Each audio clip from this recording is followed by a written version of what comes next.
Rockstar gang, what up? What up? Appreciate everyone joining the live stream. Welcome to today's episode. Got a little switch up on you. I did a little switcheroo on you here. On the today on the the background. Everything is just going to be me and what I got in the background, and then of course the new little. I'm trying this out. Just trying this out. I've seen some other content creators do it like this, so. See if you guys like it. You know what I mean? Just trying to switch it up. Just trying to switch it up. So I appreciate everyone joining the live stream. Do me a favor. Make sure you smash that like button. Hit that subscribe button. I would greatly appreciate it as you guys are coming in. The Panthers, it's time to sell the farm. We got a lot to talk about, man. We definitely have a lot to talk about. Because when we're going to go look at some, rumors, some guys that we should trade. We're going to break it down that way with some things. There's a lot of rumors out there, right? There's a lot of rumors out there that the Carolina Panthers are going to they're obviously in the trade market. And they should be, right? There's of course there's a lot of rumors. We don't, again, when I say there's a lot of rumors, there is, there's a lot of rumors about Adam Thielen. There's a lot of rumors about the Deontay Johnson, stuff like that. But here's the thing: we have no answers right now. And I'm wondering too, ladies and gentlemen, could a staff shake up a fire sale, be in order, because we're a complete disaster, and there's no way to sugarcoat this, ladies and gentlemen. There's no way to sugarcoat it. Okay, there's just not. There's no way to sugarcoat this, and. Could a staff shake up a fire sale, fix it? Honestly, could one or the other? Like, do you shake up the staff once again, or do you fire sale or a fire sale fix it? Like I said, could it fix it? Yes, there's a possibility that it could, right? And it sounds like that might be one of the only option we might have left. Now, I'm not necessarily saying we've got to get rid of this coaching staff. Okay, all right, not this full coaching staff. But let's start with Andy Dalton. All right, he's been in the league for 14 years and is still making rookie mistakes. After throwing his second interception, which may or may not have been because Deontay Johnson half-assed his route. We don't know, because apparently that's what has come out, is that it could be because he overran that route on that second interception.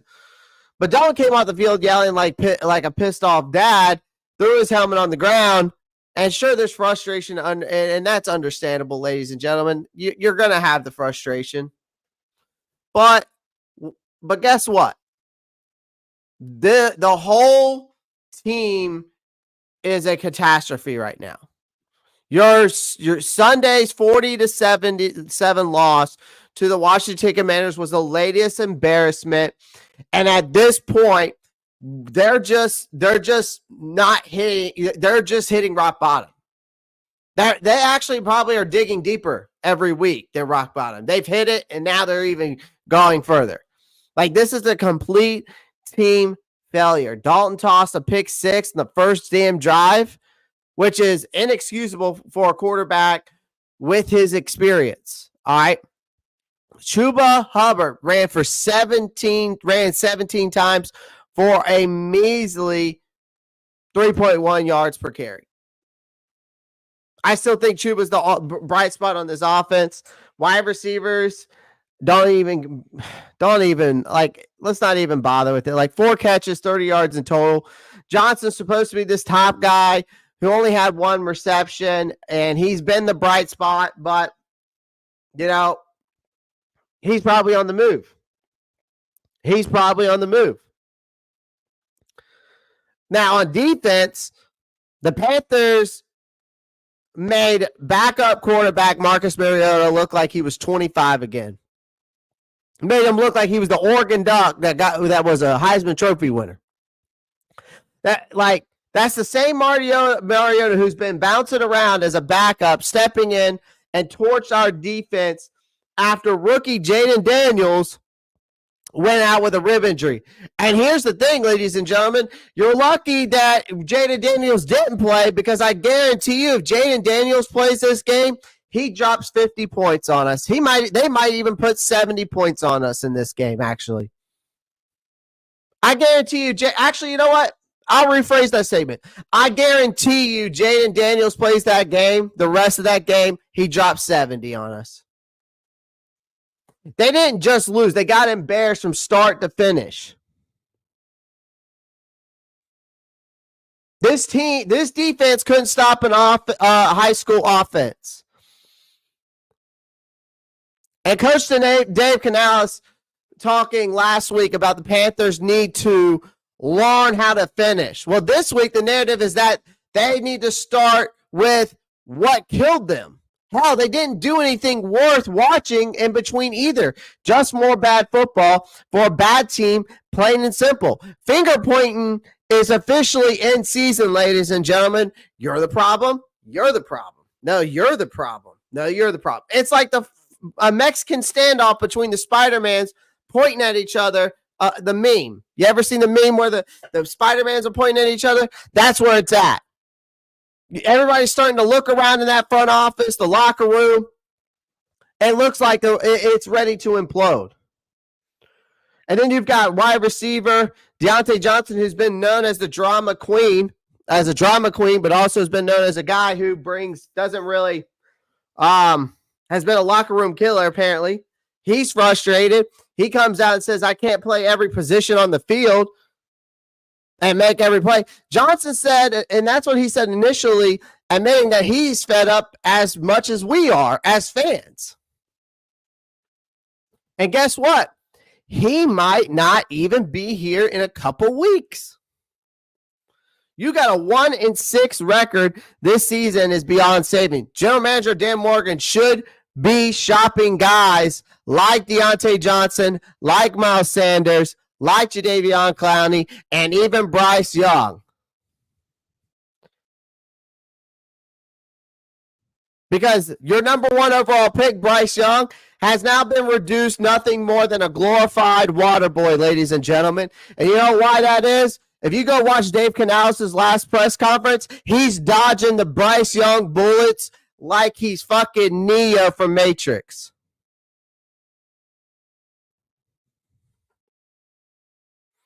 Like, Young got in for a series, somehow completed 2 passes for negative yardage. How do you even manage that, ladies and gentlemen? He says the trade talk is out of his control, which is probably true, but at this point, can you blame any of those guys for wanting out? This defense is historically terrible. They keep setting new lows. 2 of the Panthers' 9 worst losses ever come this season. And the last 4 games, they've given up 34, 36, 38, and 40 points.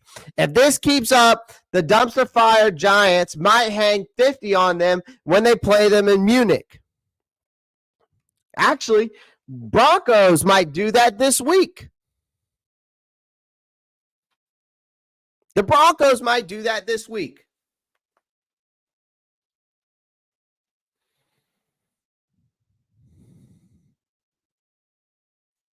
So when J.C. Horn saw Mariota come in after Daniels got hurt, you think he was hopeful? Think again. Because he goes, I wouldn't say I was surprised. And he's not lying. This defense can't stop anyone right now, ladies and gentlemen. J.C. Horn even said this. He goes, we ain't been getting stops. You've been watching the same game I've been watching, and every week we can't get stops. So we couldn't get stops today. At least he's honest. At least he's honest. Like it's like they're playing with a scout team defense out there, and with Clowney missing again, if it left nose tackle Shy Tuttle as lone survivor from the original starting front seven. Matt Chatter, be nice to Miss Rand. Don't say duh like she's a dummy. She ain't a dummy. Miss Rand is a beautiful woman, and you treat her with the utmost respect in my chat. Do you understand me? I will block you in a heartbeat. There will be no disrespecting of women in this chat.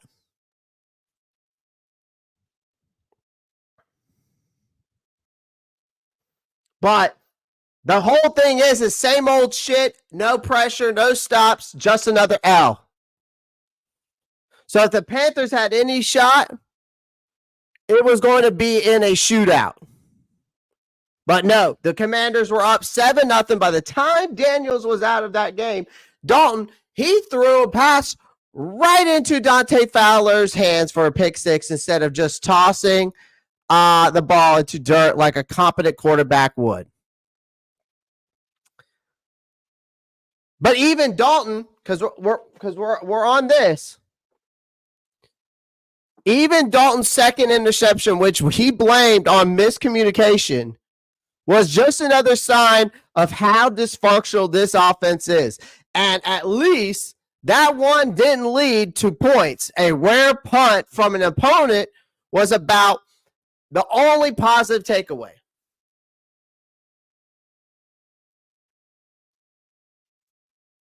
Here's a stat for you. Ladies and gentlemen. Thank you for apologizing, Matt Chatter. Thank you. Here is the stat for you. In the last two games, okay, I'm reading this off of, I got it up on my screen here. Last two games, the Panthers' opponents have had 17 possessions. Want to know you want to know the result of those 17 possessions are? 7 touchdowns, 7 field goals, 2 punts, and 1 lost fumble. The Panthers are letting teams march up and down this field with ease, allowing a staggering 34.7 points per game. They're on pace to give up 590 points this season, which would obliterate the NFL record for most points allowed held by the 1981 Baltimore Colts.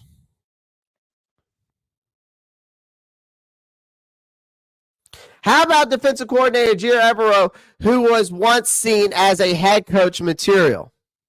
Right now, Canales is fielding questions about whether Evero's scheme even works. But he's doubling down, saying, I love our scheme. The problem is the players can't execute to save their damn lives. Now, owner David Tepper, who usually likes to be in the mix, has been oddly quiet through this disaster of a season.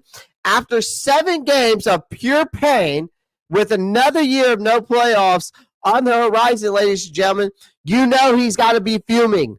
Tepper's already fired one coach mid-season, so it might seem unlikely that he would do it again, but Canales better watch his back. Assistants could be getting canned, or maybe Morgan will be shopping guys before the deadline. Now, of course, none of this is new.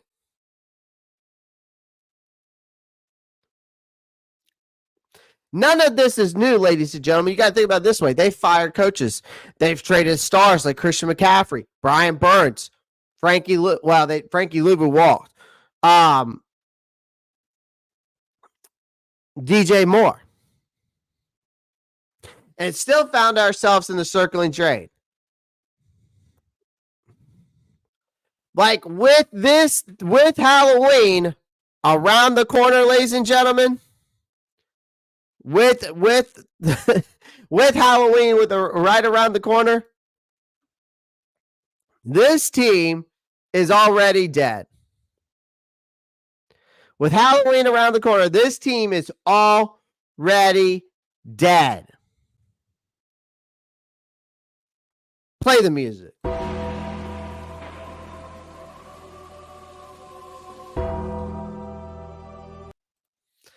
It's already dead. The Undertaker's coming, and we're getting choke slammed to hell. Actually, David Tepper's coming, and he's choking slamming us to hell because that's what he's been doing for the past 8 years. Ever since he's gotten here. I don't even know if it's 8 years at this point. I think it is. But the Panthers have no answers. They have no plan. They have no future if they don't clean house soon. Plain and simple. Plain and simple, ladies and gentlemen. And they got to clean house. They've got to clean house because it's time for a fire sale. Because here's the thing, right? And I see you guys in the chat. And I see Matt chat in the chat and whoever's watching, wherever you're watching, whether you're on Twitch, Twitter, watching. I mean, we just continue to go out and we sign guys, we release them, we're bringing back these guys. It's a constant thing. It's a constant cycle with this roster right now. You go on Twitter, and it seems like every single week after a game, we're making moves, right? Every single week, we're making moves for this roster. Every single week. Like, here's a perfect example of what I'm talking about, where we're making moves every single week.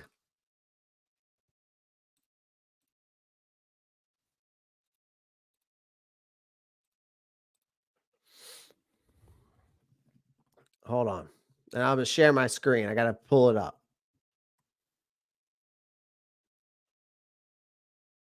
Guys, do me a favor. Make sure you pound that like button. Hit that subscribe button. Also, do me a favor. Share the live out to your friends, your family, your cousins, your grandma, your third cousin, your best friend, your enemies. Share it out. I greatly appreciate it. But here, like, this is the example that makes me just want to yawn.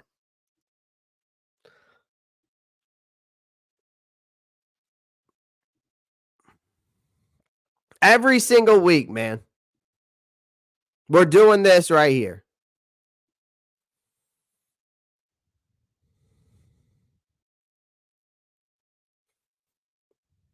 Hold on. I'm not trying to have that background. Hold on. I got to fix the background. There we go. No, but every single week, this is what we're doing right here.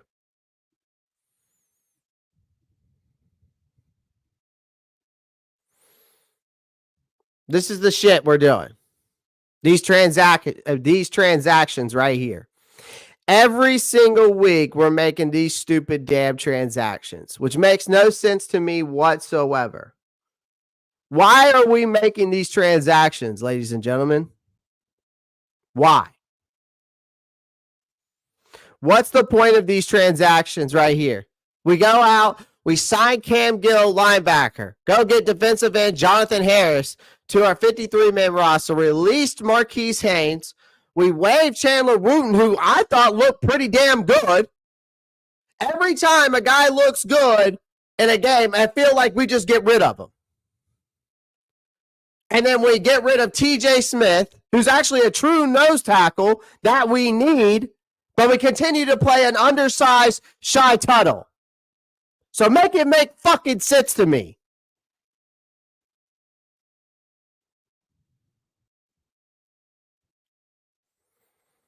I don't understand why we continue to do the same old bullshit every single freaking week, ladies and gentlemen.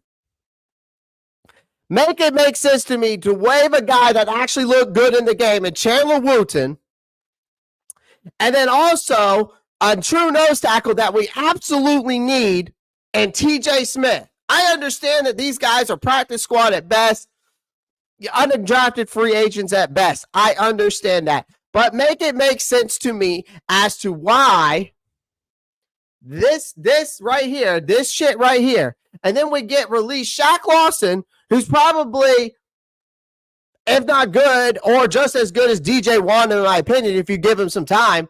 And then defensive end, we released him from the practice squad, and then we signed Andrew Ropp for a center position as a practice squad. What good are these moves doing for this fucking team?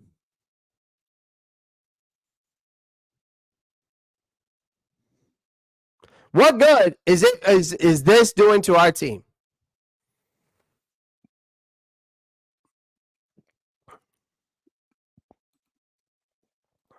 Yeah, we can go by position, Matt Chatter. Let me pull something up. Should we use ESPN by position, or should we use PFF?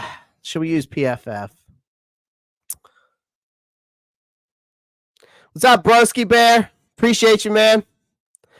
Guys, do me a favor and share the live out. I greatly appreciate it. I'm trying this new view here, bringing this new little layout down below. Trying this out for once in my life. Just something new. Just something new, ladies and gentlemen. Tyler Calhoun says PFF. All right, let's use PFF.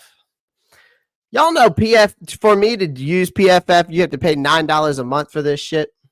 I have to pay $9 a month. So if anybody wants to donate to the channel $9, that'd be great. Just kidding. It's not that big of a deal. All right, let's go by roster here. We'll go by position group. All right, let's share the screen here. Oh, shoot.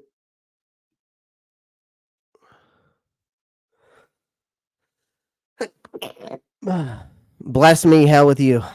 Sorry.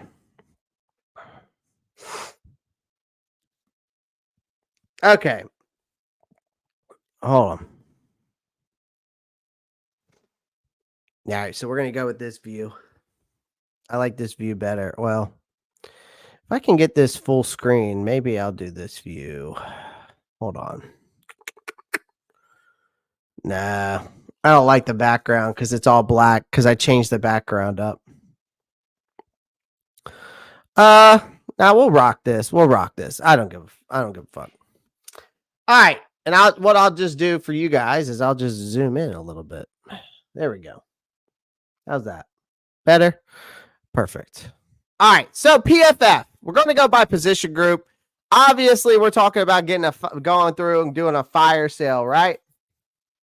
We want a fire sale. Fine by me. Let's do a fire sale. Okay? Let's do a fire sale. I'm all for a absolute fire sale. Actually, you know what? I got a sick ass background we can use.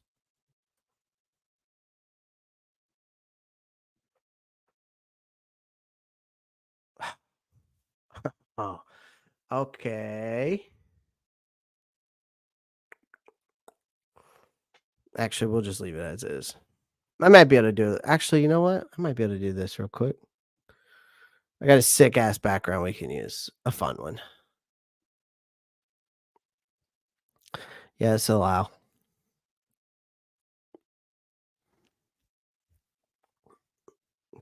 Can y'all see that okay, though? With the PFF?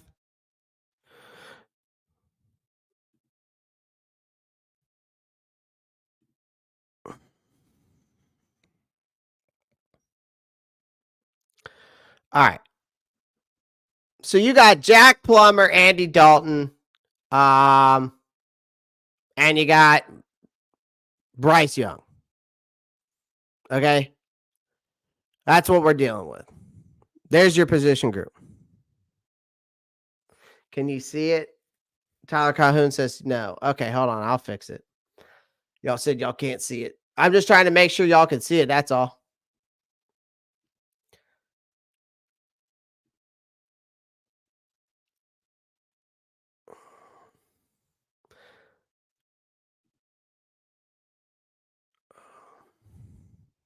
$40 or $60. Blurry. No. Okay, hold on. I'm going to fix it. I just got to fix it. Give me a second here. There's always an issue.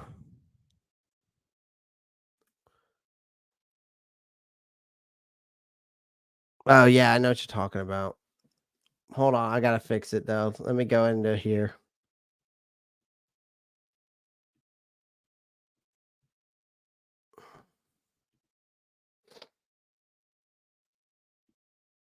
Oh my god. So you're telling me this has to be okay. StreamYard, I tell you what, man, they have been fucking this shit up. No, sorry for cussing, but damn, they are messing this shit up.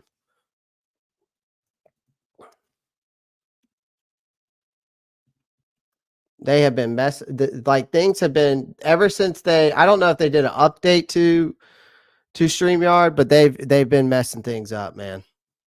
At least on my end, I've been seeing a lot more mess ups. Like it just random ass shit just messing up. Give me I'm trying to fix it. So give me a second, guys. It's StreamYard. It's not me. I promise you that.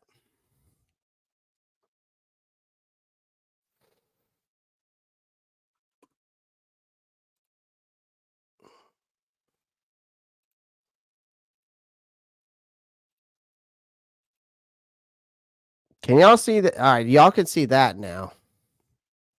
Y'all should be able to see that, right? All right. You should be able to see that. And then let me fix this. Dude, I despise StreamYard as of late. And if anybody knows anything about StreamYard, it's a pain in the ass.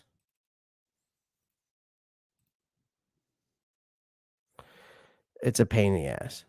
Much better. There we go. Okay, perfect. And I'm also about to have a nice little background for us as well.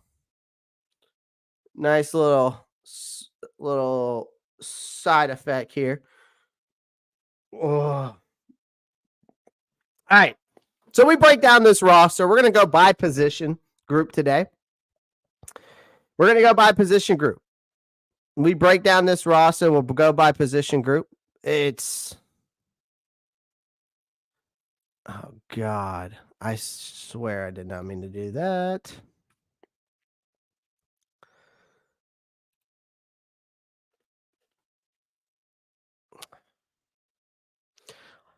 All right. Hold on one second, ladies and gentlemen. Sorry. StreamYard's acting up again. Give me a second.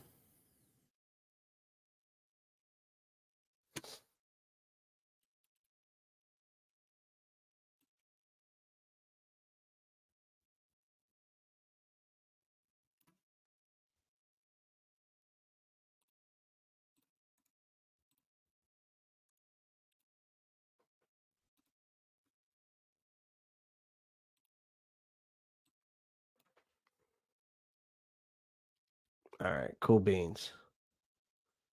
Actually, let's just do this. Hold on one second, ladies and gentlemen. I apologize. My StreamYard is acting up right now. Hold on. Let me try this. Let me try this real quick. We're going to go by position group. I promise. We're going to go by position group. I apologize for this craziness.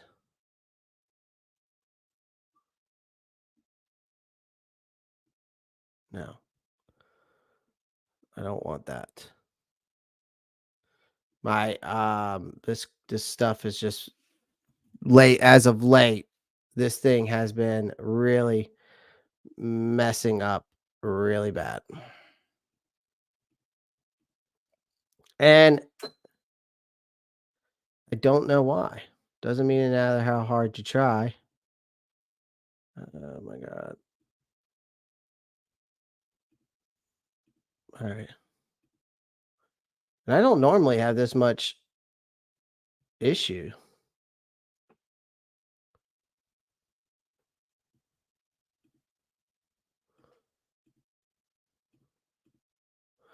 I really don't.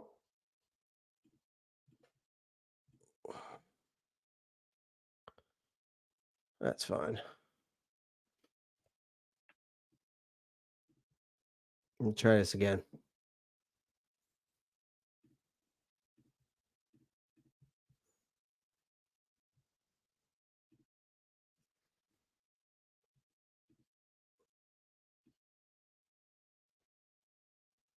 Okay, cool. Okay. I'm working on it. Give me about, let's see. Give me 5 seconds. It's loading. Give me like 5 seconds. Sorry.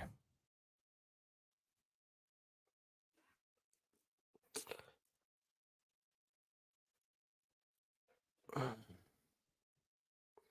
right, so we're gonna go by position group. All right, I gotta go. I'm gonna have this fixed here in like 5 seconds, like I said. Just takes me some time sometimes when it is just absolutely fucking up.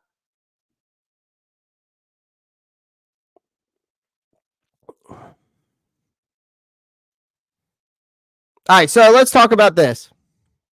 Let's go by position group. Like I said, we're going to go by position here. Obviously, we're going to start off with the most important position, and that's the quarterback position. All right.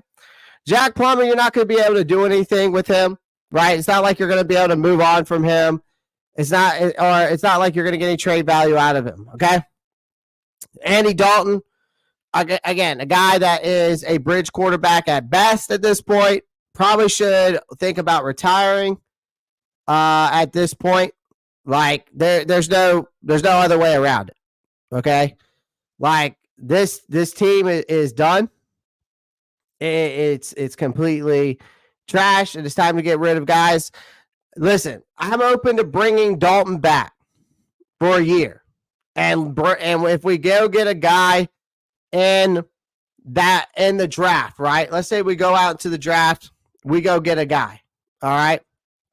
I am open to getting like a Jackson Dart in the second round. I'm open to looking into Drew Allard. Drew Allard, to me, is the best quarterback in this draft class. Whether you believe that or not, Drew Allard, to me, is the best quarterback in this draft class based off size, arm talent, based off of his size, arm talent, and everything. Like, he is the best quarterback in this draft class, in my opinion.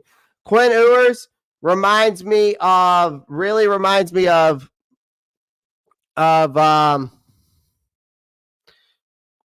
I said, Quinn Ewers reminds me of, and I said this on the NFC South Roundtable last night. Quinn Ewers reminds me of Joe Burrow. Like, Joe Burrow is a guy, and because Joe Burrow, and why I say Joe Burrow is because Quinn Ewers, talent-wise, and mechanics and everything I see out of a Quinn Ewers is everything I see and Joe Burrow, but the problem is they also are very injury-prone. Both of them are. All right. Matthew Machado says, show us some tape of him. Yeah, I'm going to have to find tape on guys without getting copyright, Matt. So for me, I can't do anything yet. But for Drew Allard, to me, the reason why I think Drew Allard is the best is because he's 6'4", 6'5", 238 pounds, right? And his first year as the starter in Penn State, he only threw for over 2,600 yards, something like that. And 25 touchdowns with just 2 interceptions, okay? And he only had 2 picks, okay? And that's for over, and in that time, that's 449 attempts, okay? So Drew Allard is that prototypical NFL frame. That's the thing that makes Drew Allard the guy for me, because he's 6'5", 243. And he's bulk. He can withstand that Sunday punishment if he stands back there. That's why I like Drew Allard. Big time arm talent. He allows him to really push the pill to all three levels with juice. He possesses a quick trigger, can get the rock out in a hurry. That's why I like Drew Allard. Quick release. Like I said, gets the ball out quickly, and he does well under pressure, right? Good pre-snap recognition. He can read defenses. He adjusts to the projections very well at the line. He shows anticipation on timing routes, and especially against zone coverage. That's the big thing about him I like, is he's very good against zone coverage. Demonstrates pocket presence, willing to step up, allow the routes to develop. He's shown flashes of great anticipation throws, particularly against zone coverage on sit routes. And he's just willing to stand tall in the pocket and deliver. The problem with him is sometimes ball placement can get erratic, especially with deep shots. So he needs to work on his touch a little bit. He needs to speed up the process sometimes when it comes to timing and work through possessions more efficiently. And footwork can get sloppy sometimes, but which leads him off platform. So he needs to be a little bit better in that area. He needs to improve pre-snap reads, post-snap defense recognition. He can be late pulling on the trigger. All right, that's one thing I've noticed with Drew Allard, and that's actually off of my draft board that I've created for him right now. But he's the prototypical guy in this draft class. I think he is the best quarterback in this draft class, in my opinion, right now. If we want to go and get a guy, okay, if we go and get a guy, I don't want to really get anyone in this draft class, though. But if I do take one in the first round, I think Drew Allard's the best guy. If you're looking for that prototypical style quarterback, Drew Allard's it. I like Cam Ward. I think he's a hell of a talent, but there's just some issues for me with Cam Ward as of right now. But to me, if I'm Carolina, ladies and gentlemen, if I'm Carolina, I'm not going after Cam Ward. Okay? I'm not going for a quarterback in this draft class. I am sitting on my draft capital, and wherever I sit at, because I think right now we're the number one pick, right? Are we considered the number one pick or number two pick? I can't remember. I think we're sitting at number one right now. So if we're at number one, ladies and gentlemen, I say we take that pick and skip the quarterback position and stop trying to and pull some heroic. All right, some heroics. Well, we can go look on PFF and see where we're at fantasy wise. Not fantasy, NFL draft mock simulator. Nope, we're number two. We're number two in the draft. So if we're at number two, or if we're at number one by the end of the year, either way, we need to be taking that pick, ladies and gentlemen. I see you guys in the chat. Where's Sam Howell now? He's in Seattle. Sit behind Geno Smith. That's a guy you could bring in as a bridge. I like him too. All right. Austin Wright. Yeah, we're at number two. Ladies and gentlemen, what we need to do with that number two pick there is sit on our hands, and only time we move our hands from our ass is unless someone's calling to make a good trade. Abdul Carter at number two, I'd be okay with. They don't have him that high on the draft board, Marcos, but ladies and gentlemen, you also got to think about Travis Hunter. I think that's a generational talent right there in Travis Hunter. A guy who can play wide receiver and corner. Listen, all I'm going to say is this. We need to trade that number two pick for more draft capital. We've got a lot of draft capital, ladies and gentlemen, and with the cap issues that we do have, that coming up, even though we're eating a lot of the dead cap this year, but I didn't realize how much cap we're going to have left after some of these contracts hit. We're actually only going to be maybe top 15, I think it is, or top 20 in cap space, which isn't really that bad. It puts us around I think it puts us around like 78 million, I want to say, though, still to work with in free agency this coming off season, but still. We'll see. We'll see.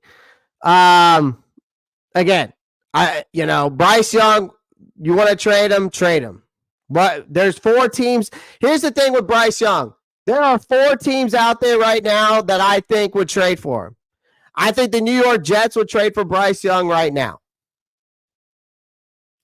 I think the New York Jets would trade for Bryce Young right now. Because what the hell else do they have?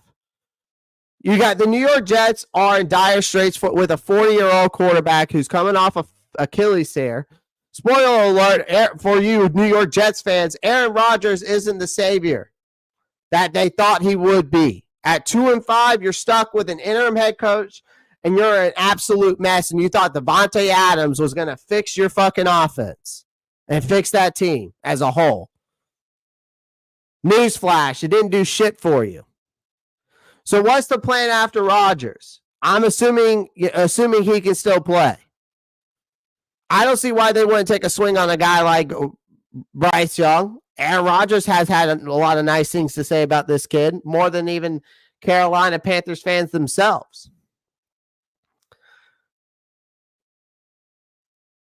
So if the Jets want a long-term solution instead of banking on an aging quarterback, I bet you they would take Bryce Young to sit behind Aaron Rodgers for a season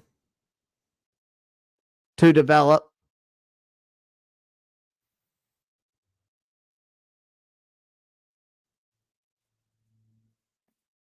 No, Rodgers is not hurt as of right now.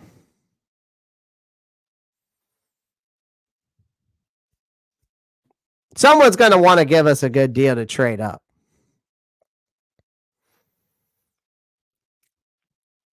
Someone is going to want that number 2 pick.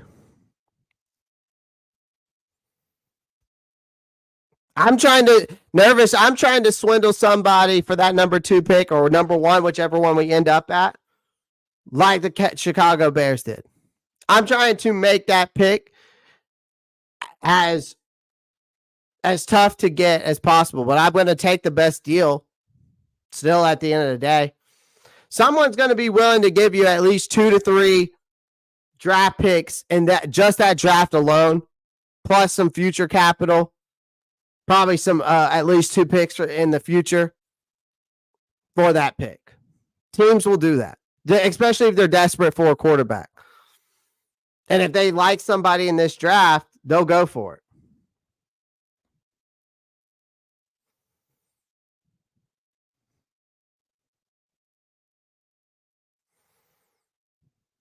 Jack Sawyer is good.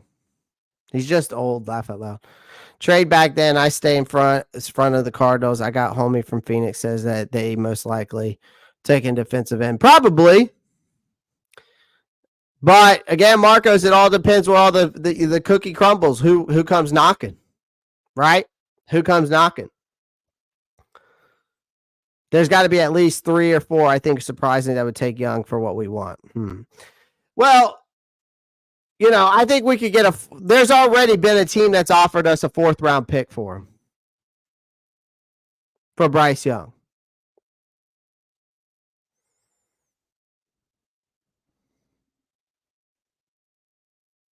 I think we got to start going BPA. Honestly, Kendall Johnson, I think we got to go BPA. We got to start going BPA. You know what I mean? In these drafts. Like, I think there should be a strategy to it, but sometimes if the guy's not there, sometimes in these drafts, I think that people don't realize that these GMs kind of collapse and they should be going BPA, best player available. Because sometimes you miss out on talent that way. Sometimes you have to go best player available. You have to. You have to go best player available. And I think sometimes we scramble. I think a lot of times GMs just scramble and they're like, oh, we need it, Yeah, now if you watch the NFC South Roundtable last night, TJ from the State of the States podcast, He even mentioned that they're terrible at drafting. He said the same thing we've all been saying. The only way you build your team is through the draft. People always think that you build your team through free agency, but you don't. You build your team through the draft. Free agency, that's your retooling. If you want to truly rebuild, you rebuild through the draft. You bring in guys and you try to hit on 3 or 4 draft picks per year, and you hope that those, you at least hope that you hit on half of your draft picks, or at least a third of them, to develop in-house and keep them, not only for a cheaper price, but for the fact that you can extend them when you need to, when their rookie deals are up, or you can give them the 5th-year option, right? There's multiple ways of doing it in the NFL. But see, that's what I was trying to explain to y'all last year. But we had a lot of people in the chat that we can fix things through the free agency. But you're not putting into account of cap space and how that works and how that can really ruin you. If you look at the New Orleans Saints right now, they're in cap purgatory, and their GM has not been very good at drafting talent. And TJ said that last night on the NFC South Roundtable. TJ said, and TJ, me and TJ have agreed on the NFC South Roundtable that you have to build your team through the draft. That's the only way you will develop talent and develop your team the right way, the way it should be.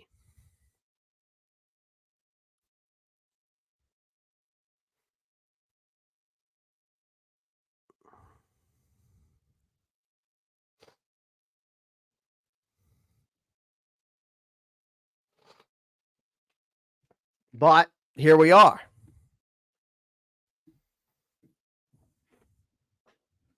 Randall, the Saints cap is not better than ours. You need to go double check that, Randall. Right now, they are in cap purgatory. They are worse than us. What are you talking about? They are worse than us. TJ from the State of the Saints podcast even told me that it's worse than ours. And ours isn't even that bad. They are in cap purgatory, dude, because they overpaid players. And their GM can't scout talent. And they can't draft. Go ask TJ from the State of the Saints podcast. He'll tell you that. T Green, I see you. Keep pounding.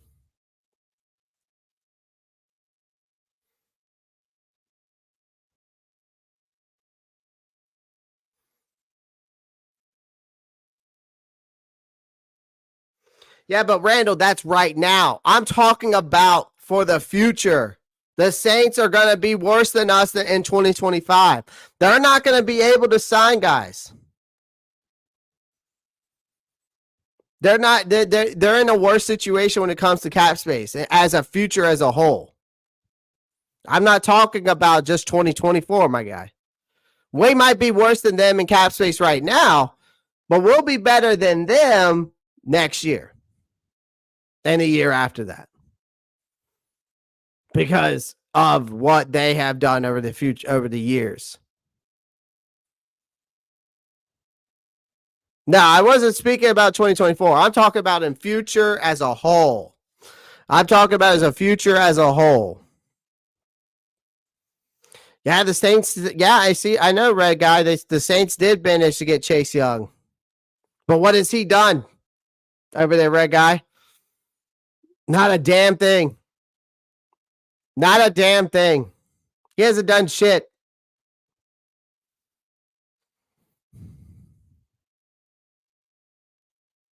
DJ Wanu probably doesn't feel like playing Matt Chatter. Why would he?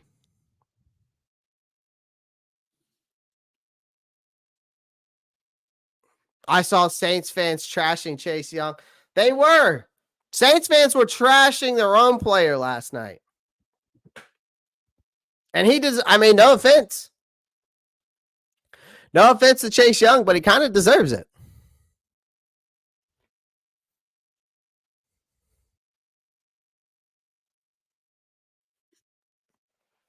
Oh, yeah, but you can manipulate the cap, Kristen. You can manipulate the cap, but if you manipulate it too much, you fuck yourself. So in this situation, ladies and gentlemen, if we're talking about quarterback positions, you try to get the best deal that you can for Bryce Young. You try to get the best deals that you can for Bryce Young. That's the only person you can trade on this thing.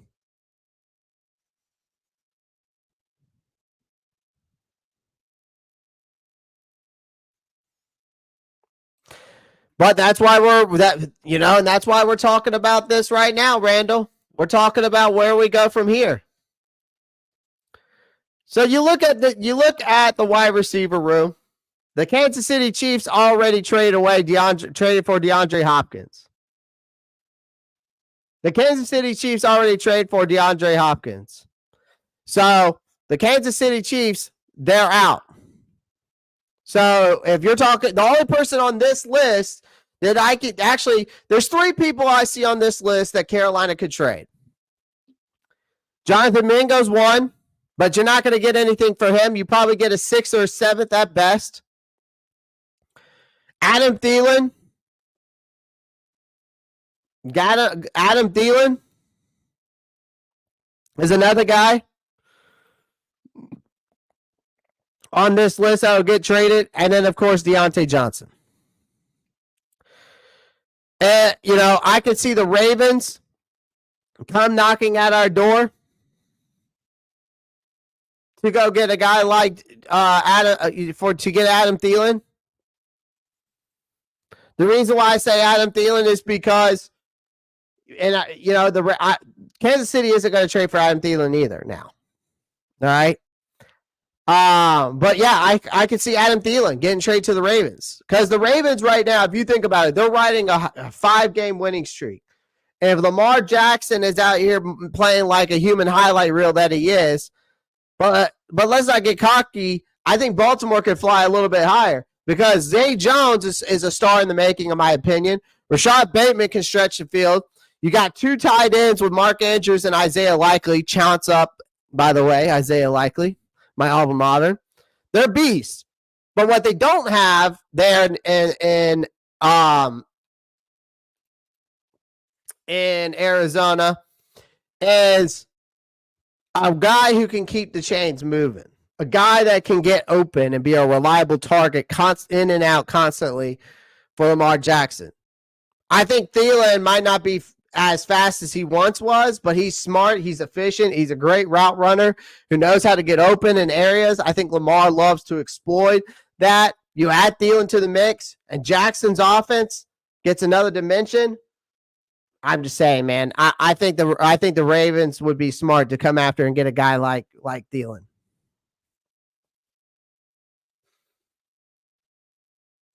Oh, T Green, we're going to talk about Miles Sanders. Don't you worry about that. Pittsburgh is another team I can see getting Thielen. Steelers somehow look like a real team again with Russell Wilson under center. I know it's weird, but they're going to need some more juice in that offense if they want to keep the good times rolling. Because right now, they're relying on Calvin Austin III to man the slot. And while Austin's fine, he's still developing far from a reliable weapon. You got Thielen, even at his age, would be an upgrade in that role. And sure, he's lost a step or several, but he's still got that football IQ, like I said, and a route running savvy to make it up for it. So I think that's a guy that they could, use there in Pittsburgh. And last but not least, bring the guy. I think Minnesota could use Adam Thielen. There's rumors right now Kevin O'Connell is targeting Matthew Stafford to bring him into that Vikings offense. If you get Matthew Stafford, Adam Thielen, Justin Jefferson, Aaron Jones, TJ Hawkinson's coming back. I don't know the status of Addison. I don't know if he's injured or not. I don't know what that looks like. But I think if Minnesota wants to make a deep playoff run, they would go after bring this guy back home.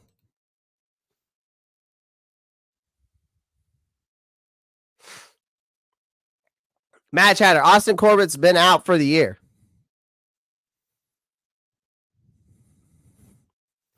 He tore his bicep. I'm just saying, Thielen on the Ravens would be nasty. That would be fucking sick.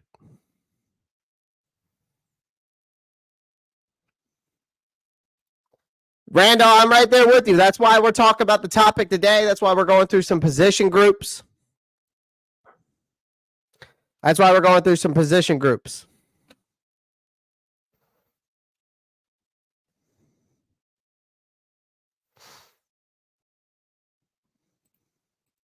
think you're right, Kristen Butler. I think he does miss being in Minnesota. After Monday night, Tampa Bay needs wide receiver help really bad. You're not going to trade though with them, Randall. You shouldn't. As you know, being in the NFC South, you should never trade within your own division, or you know what I mean. You just don't do that. Do Steelers like Deontay? I mean, that's where he came from, but he ain't going back there. He wanted to get out of there.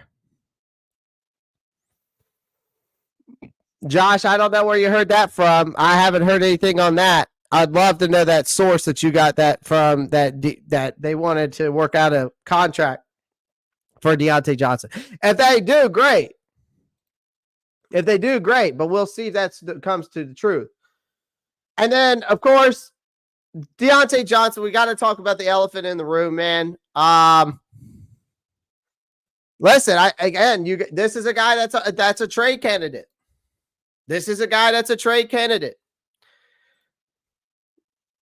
Vasty? Oh. Well, Sheena might know more than we do. Sheena probably knows more than I do. That's for damn sure. She does that for a living. Hopefully one day we can get the Rockstar report that big enough that maybe I can get some credentials to get in there. Because I found out today that there is ways that we could get the Rockstar report in to the Charlotte locker rooms, the Charlotte press conferences, all of that. I have to apply for it. I have to go through like a checking process. I got to go through this whole thing, which I'm thinking about doing. But apparently it's very tedious. So, but we got to grow this channel.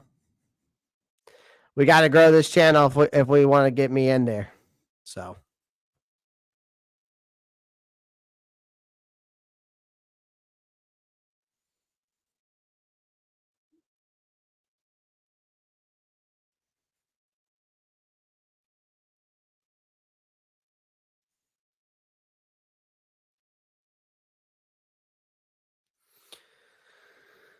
But anyways, if they are looking to Josh, if they are working on getting him a contract, great. But I just don't know how they're going to be able to do that. I just don't know how they're going to be able to do it, ladies and gentlemen. I don't know how they're going to be able to keep this guy here. Because he's already looks frustrated. We're 1-6. I just don't understand how they're going to be able to keep him here. I'm interested to understand how they're going to keep him here. I just don't see it.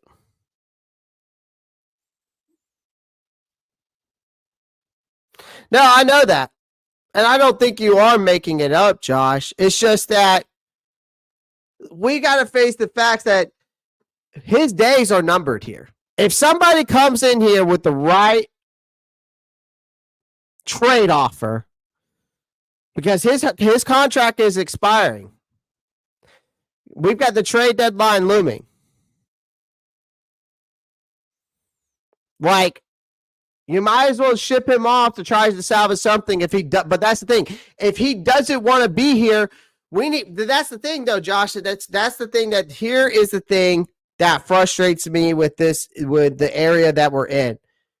You have to make a decision quick, because if you don't, and this guy continues to play for you this year, after the trade deadline and you don't sign him for another deal and he just walks out, you just missed on some draft capital. I can tell you right now, there are some couple teams out there right now that would take Deontay Johnson a heartbeat. San Francisco's one of them. They got to replace Brandon Ayuk. I guarantee you, Dallas is another team they need more than CeeDee Lamb.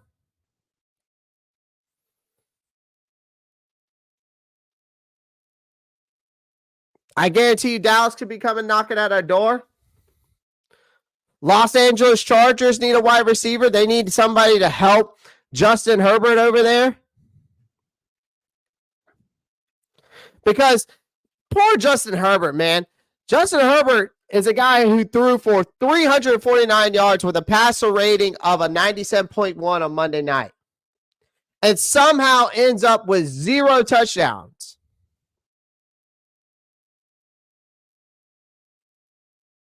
The dude needs help, plain and simple.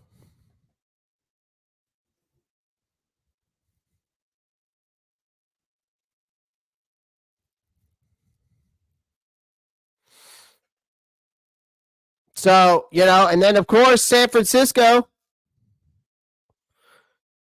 I think if San Francisco wants to stay in Super Bowl conversation, they make some moves, and Johnson could be exactly what they need to keep their offense humming. Dallas, again, you get him in Dallas, Dak and Lamb, and maybe, just maybe, they can get their passing tackle clicking again. I think it's something that they need in Dallas.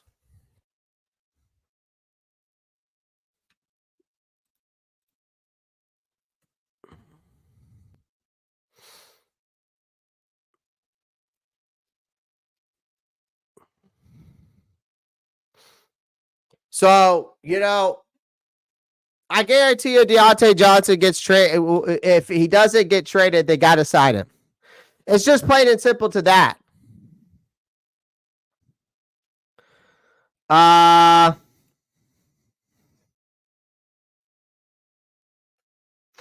and they should, Josh. It's a smart move. I mean, I'll give them credit where credit's due. They've got to see if they can get him and there. Like, they need to get this guy and figure out, hey, man, do you want to be here long term or not? Because if not, we're going to trade you. Because we can't sit here and wait until the end of the year and get nothing out of you. Sorry, we got to get some value out of you. That's how the business works. I saw Coco Leggett open more with the last few games. Dalton favored Johnson. I want to see the young guys develop rather than overpay a ball hog. Kristen Butler, I can't agree with you more. Cleveland Browns need a quarterback. Bryce next home. T. Graham possibly, but again, their offensive line is not looking like it used to. Cleveland used to have a very good offensive line, but I have no idea what's happened to it. It seems like it's fallen off a little bit. Yeah, the Chargers have no wide receivers. Like I think I saw a funny stat the other day, Matt Chatter. Joshua Palmer and Quentin Johnson have yet to break 51 passing yards. Each of those guys. It's crazy, man. It's crazy.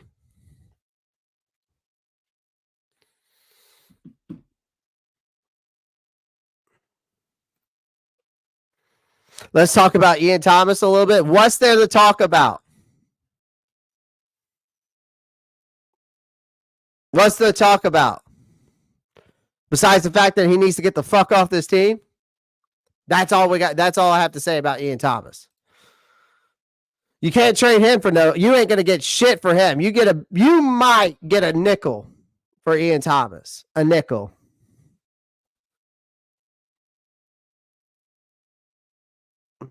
Oh, he's definitely playing. He's making rookie mistakes for sure, T Green. I said it earlier.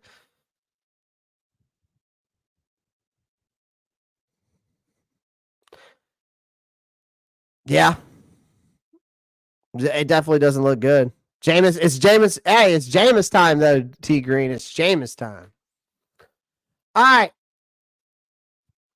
So Deontay Johnson's another one. We go by the roster. Halfbacks, of course. The one and only Miles Sanders. Booby Miles. I guarantee you there's some teams that would love to that actually want to trade for this guy. I think the obvious choice is the Dallas Cowboys. They were already sniffing around him this summer. It's not hard to see why. I think they've got a promising back in Rico Dowdle.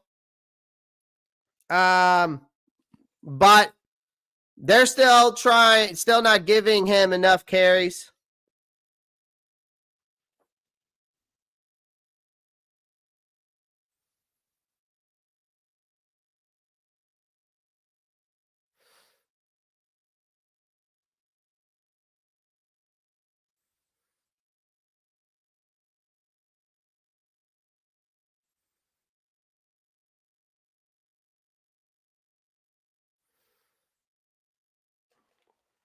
Right?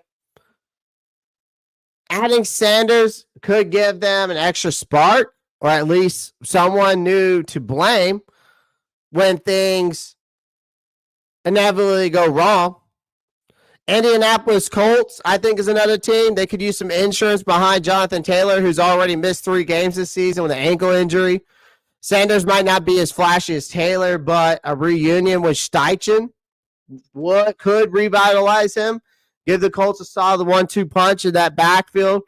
If Taylor goes down again, the Colts would be happy to have a Sanders as a guy to fall back option on. I think Las Vegas, they're the Walking Dead of backfields. If Vegas is interested in any rushing production whatsoever, I think Sanders could be a decent plug and play option there in Vegas. He's going to have to light the world on fire, but at least better than what the Raiders are trotting out there right now. Plus, what does Vegas have to lose? It's not like they're contending for anything anyways. And then the New England Patriots, what's the best way to help a rookie quarterback? A reliable run game. So I think Sanders could at least give New England a respectable backfield presence to take some pressure off of May. He's not a game changer, but in a system like what they have over there, he might find some success. I don't know.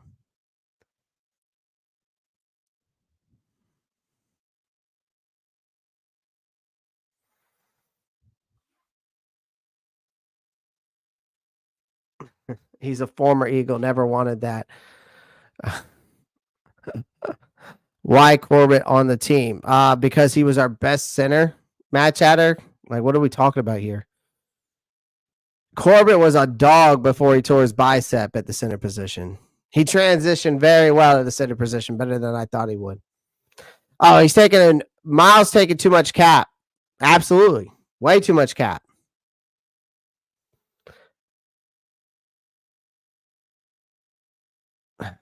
I mean, there's no telling what Tyreek Cohen was going to do. He retired anyways, T Green. If I'm not mistaken, I'm pretty sure Tyreek Cohen retired. So I think he made that. I don't think that was ever going to be the case.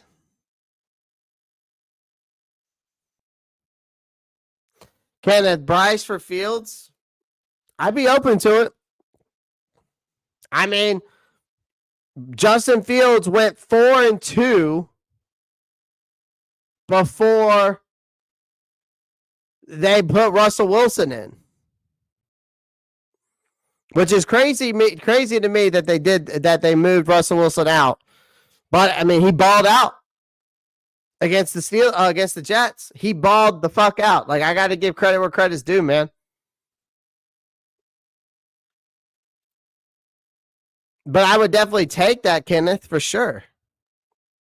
I would let Bryce go sit behind Russell Wilson and develop while we bring Justin Fields, who is, I felt like when we were watching him with Pittsburgh, was starting to come into his own.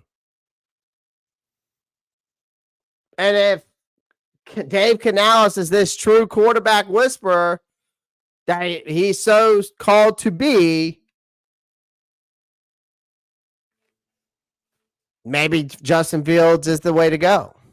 Maybe Justin Fields is the guy that Canales would be willing to work with. Because we can tell he doesn't want to work with Bryce Young. You watch Bryce Young, you watch him at the press conferences, man. Dave Canales is just, he is like I said earlier, he is dodging those Bryce Young questions like he's Neo from the fucking Matrix. Like he is just like, Dalton's our quarterback. Dalton gives us the best chance to win.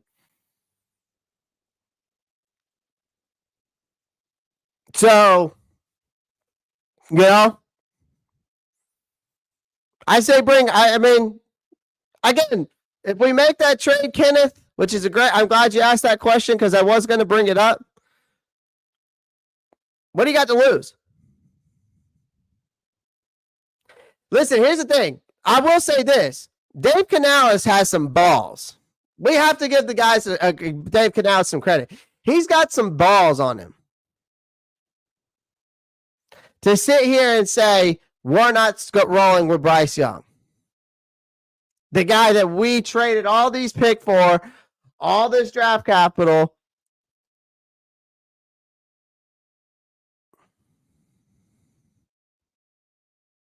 All this draft capital. And then he says, we're not starting Bryce Young. Bryce Young is not our starter. Andy Dalton's our starter. Andy Dalton gives us the best chance to win right now. Dave Canales is trying to win this fan base, and he's trying to win the locker room. That's what he's trying to do here, ladies and gentlemen. But his play calling has been questionable at best. That's what I have to say about Dave Canales right now. I think he is a rookie head coach still learning. He has to develop and it's sad because he's developing as a coach just as much as he's supposed to be trying to develop these players and scheme up this scheme and scheme every game up for the next team that we go up against. He's got a lot. Dave Canales is doing a lot. Antonio Friday comes in with a great statement. I saw this today. Adam Thielen, DJ Wanham, Jordan Fuller just opened their 21-day practice. Just announced. Yes, I just got that update on my phone, actually, Antonio Friday. So I appreciate you coming in and updating us on that. You beat me to the punch because I was going to announce it. I agree, T Green. I agree. That's what he's there for. And it's his first time as an offensive coordinator. So how is he ever going to learn if he's not calling the plays?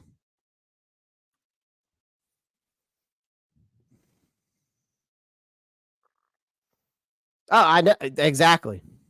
Josh, exactly. Exactly.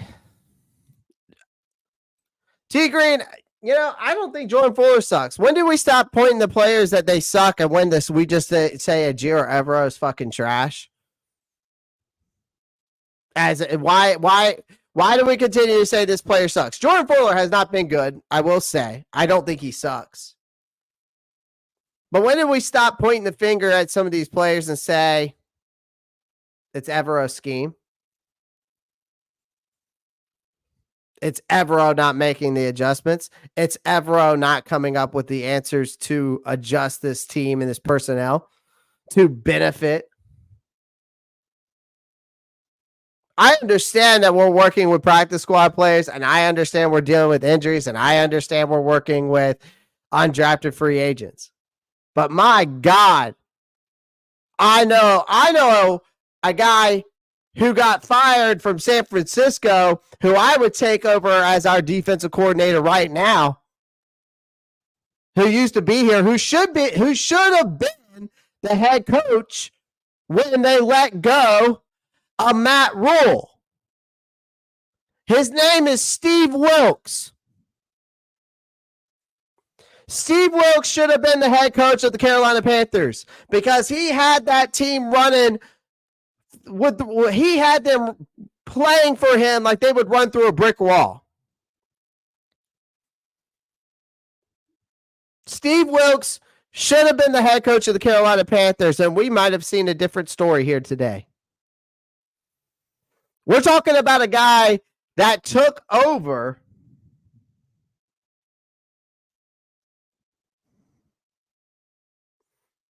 but when the Matt Rule era ended and almost let us win the NFC. We almost won the South.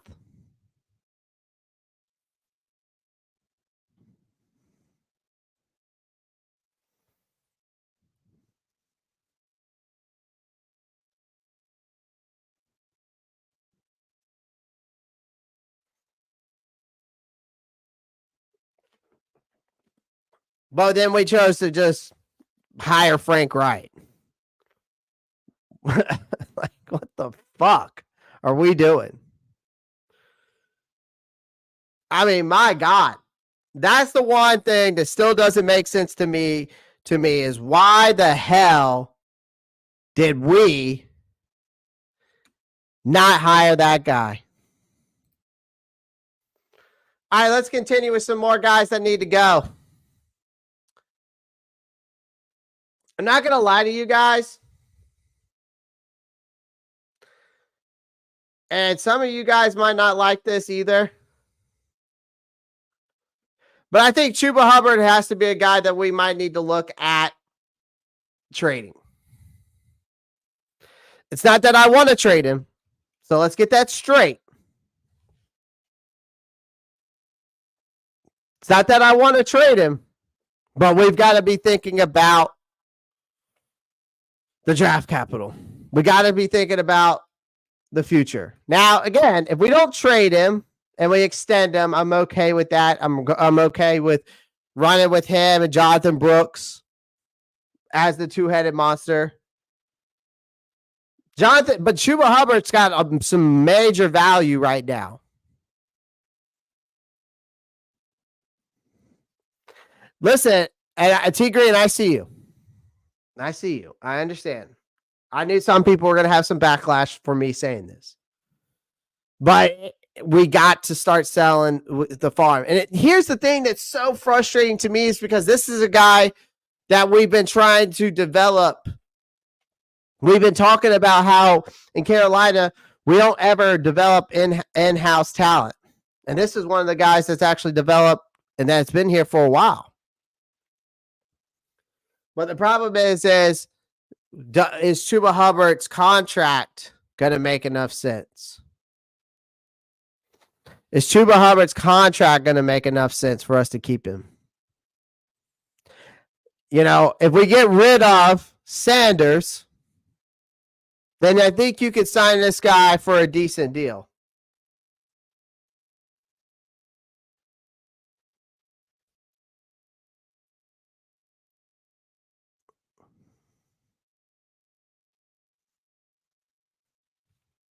Like, I want to keep Chuba Hubbard here, but his trade value might be, depending on what the market brings and what someone comes calling and knocking, we shall see.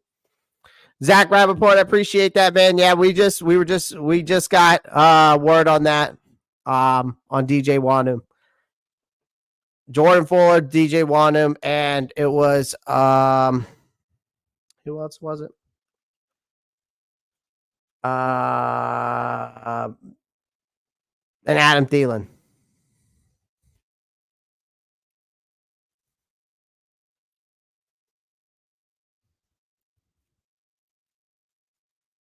Yeah, and if we need another running back either way, you know, you still got guys like Dylan Johnson on the roster. We saw some decent stuff out of him, you know, this offseason. I mean, again, this season's over with, so it doesn't even really matter who we keep in this room. Miles Sanders needs to go, though. I'm interested to see what the market value brings for Chuba Hubbard, but I'd love to keep him here. I would love to keep him here. Mike Boone has shown some flashes. Dylan Johnson showed some flashes this offseason. You got Jonathan Brooks. But we'll see. I would hate for Tuba to leave too, ladies and gentlemen, but this is where we are. This is just where we are. Tight ends. There's nobody. Centers, nobody. Guards. You ain't trading nobody here. Tackles.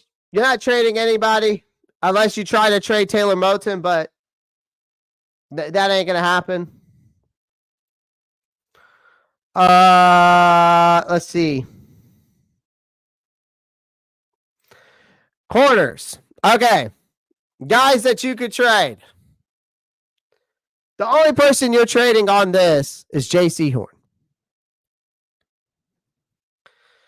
The only person you're trading on this is J.C. Horn. Now, J.C. Horn has stayed healthy through. And Kristen, I see Kristen Butler going off in the chat. She's going off. He hasn't stayed healthy, and she's right. He's playing very well right now through 7 games.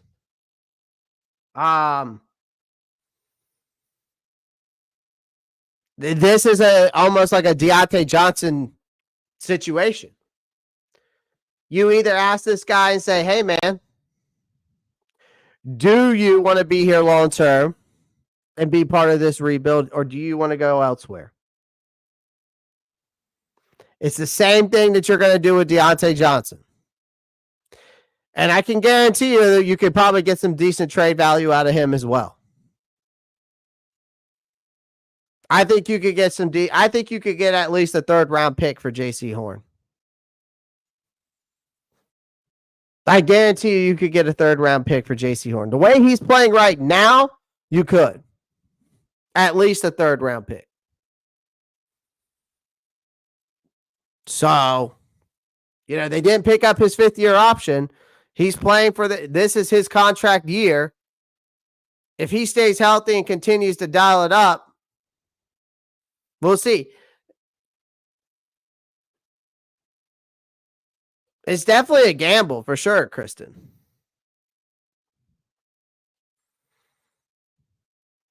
Yeah, and you're also right to that too as well. Yeah. It's frustrating when we try to keep guys in-house and then they go elsewhere and they ball out. Frankie Louvu is a perfect example right now. Dante Jackson's another perfect example right now. Jeremy Chin looks good in Washington right now because guess what? They're getting used correctly in the correct defense. That's why Frankie Louvu, Dante Jackson, and Jeremy Chin are balling out. Did anybody ever just think about that for a second instead of saying, oh, it's our personnel? Did anybody ever can we just finally say that Evero is a problem? Can we just finally fucking say it? Can people realize that this guy's a problem? The lack of adjustments, the no answers, keeping J.C. Horn on one side of the field, our linebackers going up against Drake London, for example, one-on-one. Again, how much more points do I have to point out that Evero is not is the issue?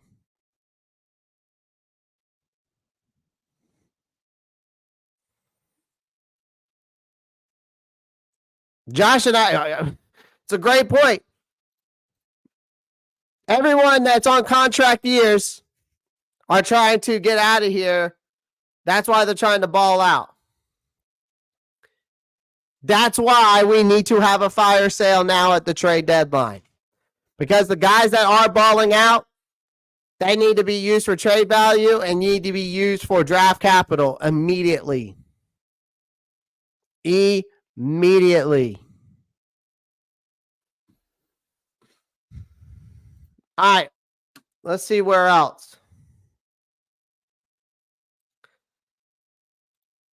The only other guy that I could see us trading away. Actually, no, there's 2 other guys. I can see Jadeveon Clowney going somewhere, ladies and gentlemen. I could see Jadeveon Clowney getting traded away. Detroit is one, even though I haven't heard their name in that hat, but they need edge rusher help up there after losing Hutchinson.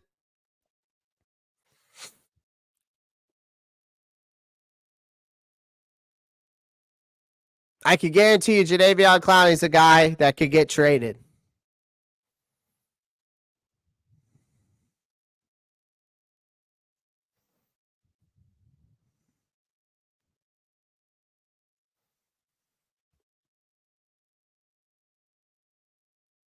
That's what I'm saying, T Green. Robert Saleh is patiently waiting to take over. Like, again, we all know. Here's the thing. This defense can't stop a nosebleed.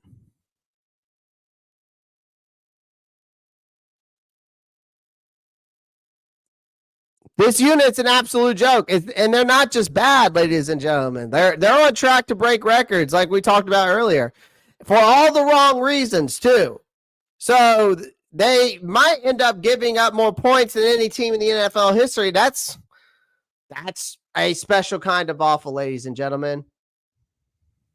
I guarantee you right now, Dan Morgan is sweating bullets watching this shitstorm unfold. I'm telling you right now, he's going to have to start making calls and flipping through his contacts because, again, let's be honest, his job could be on the line at 1-6. So it's time to wake up. You got to start making moves. Jadeveon Clowney's a guy I think that they could make a move with, right? I think the Buffalo Bills could probably use some edge rushing help. I've seen their name be their vultures out there looking. We've already got teams sniffing for Bryce Young, so I wouldn't be surprised if teams are sniffing for a guy like Jadeveon Clowney.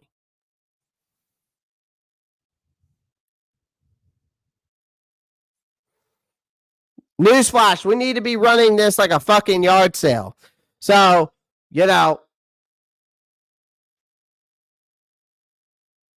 so we've got to address this. Because Jadeveon Clowney's name carries some weight.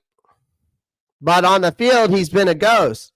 So you trade him, dump him, do whatever you have to do, but don't keep him around just because he used to be someone. I think it's the same thing that goes for J.C. Horn. And another guy like this guy right here.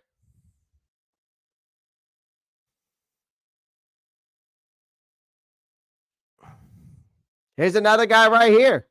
Xavier Woods. If another team is desperate enough to want them, let them go. Here's the cold, hard truth, ladies and gentlemen. Here's the cold, hard truth.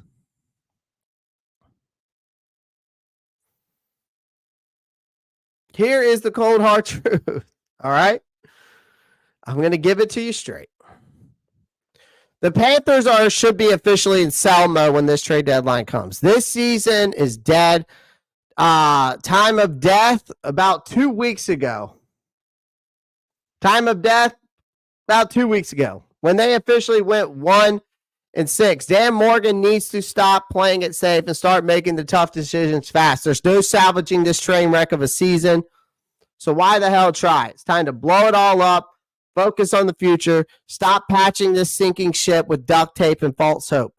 If you're still watching this team every Sunday, ladies and gentlemen, it's going to be painful. We got to hope that Morgan doesn't screw this up like Scott Fitterer did, because the offseason is going to be where it could give you something to look forward to. That's the only thing I'm looking forward to at this point. But until then, y'all might as well just go ahead and get ready for more losses, more frustration, a whole lot of excuses. So welcome to Panthers football, where hope goes to die. Where hope goes to die.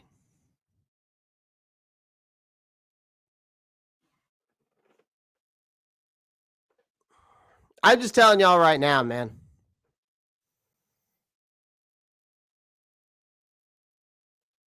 I didn't want to trade our players a couple weeks ago until it hit me that there's a reality that they won't re-sign with us like Luvu just did. Yeah. Luvu wanted to go play for Dan Quinn because Dan Quinn is actually going to use Luvu the correct way. He's using him like Micah Parsons. Evero had him playing in the middle of the field. He also had Brian Burns dropping back in coverage. Evero's defense has been the biggest issue, ladies and gentlemen. Former players that were here are balling out elsewhere because we also need to point the finger at Evero and his scheme and his lack of adjustments and his wrong using of players.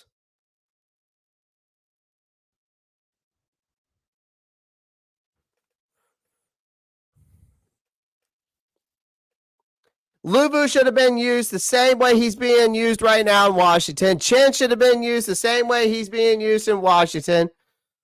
Deontay Jackson, I don't really have much to say about him. He was getting used the same way Mike Jackson's getting used here.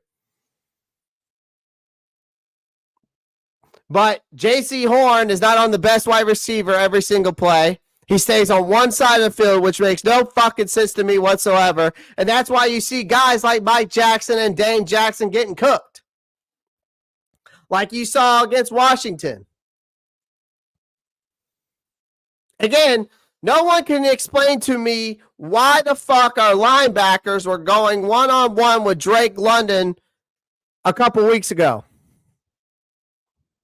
against Atlanta. No one seems to have an answer for that for me. But yeah, we don't want to blame Evero for that.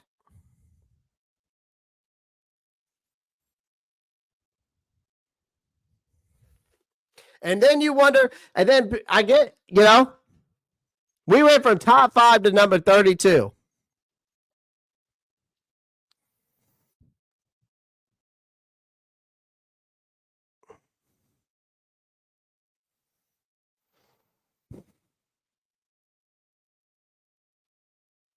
The Seahawks are sending Jerome Baker and a 4th round pick to Titans for linebacker Ernest Jones the 4th. At least they're making moves.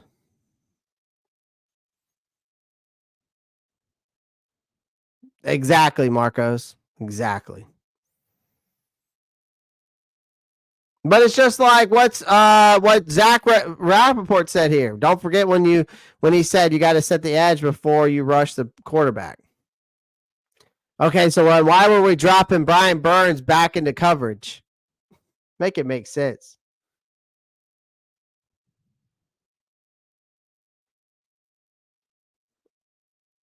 Matt Chatter, I have no fucking idea. And why you're asking that, I have no idea. So I'm just saying, man.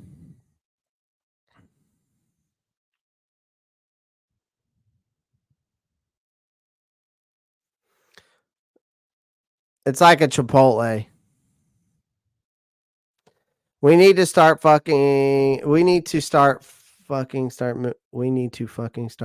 making moves. Forget my language, chat. Yeah.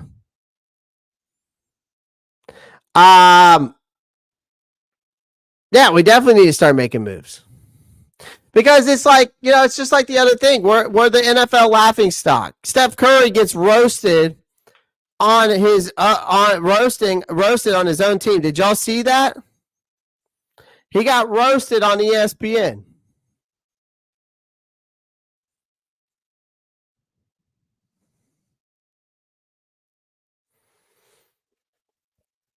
I don't know if y'all saw that. Let me see if I can pull it up. Let me see if I can pull it up on Twitter. The wonderful Twitter.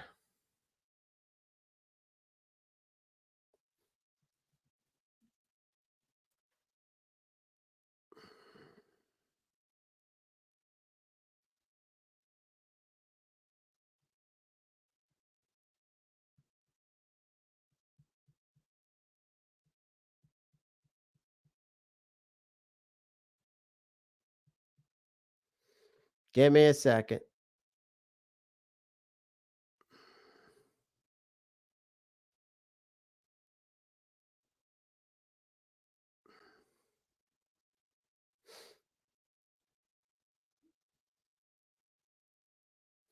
Oh, here it is.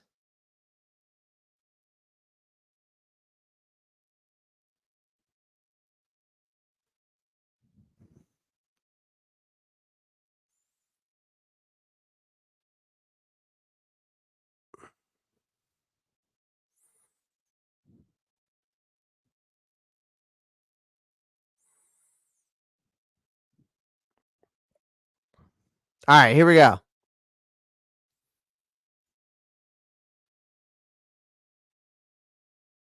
Always great to visit with you, Steph, and stay well until the next time, all right?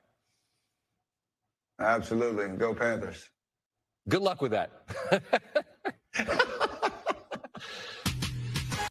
Yeah, so that's embarrassing, man. That's an absolute embarrassment.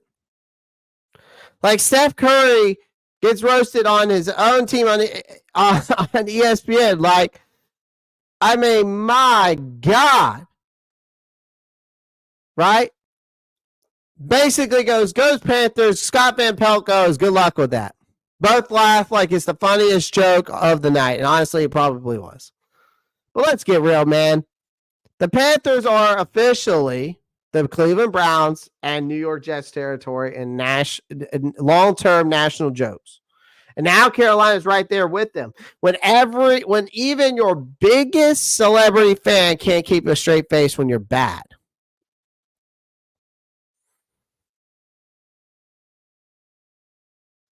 Like, you know, it's like I said, Andy Dalton gave the Panthers a little spark when they benched Bryce Young. But that's over now. His play has fallen off a cliff.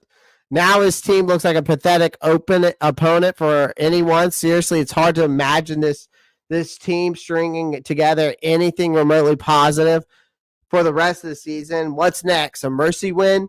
Like, the Panthers are ranked 28th in the league for points per game, which is laughable considering that they brought in this offensive-minded, brought in Dave Canales, this offensive genius. And then you bring in, and meanwhile, the defense is run by Jir Evero, who was supposedly a head coach material. But again, he's been even worse, giving up nearly 35 points per game.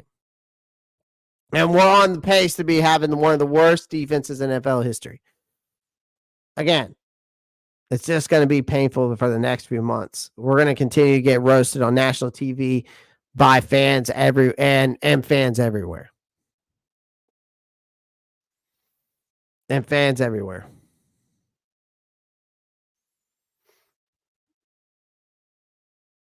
Who's your twin, Clay? Who's my twin? Who is my twin?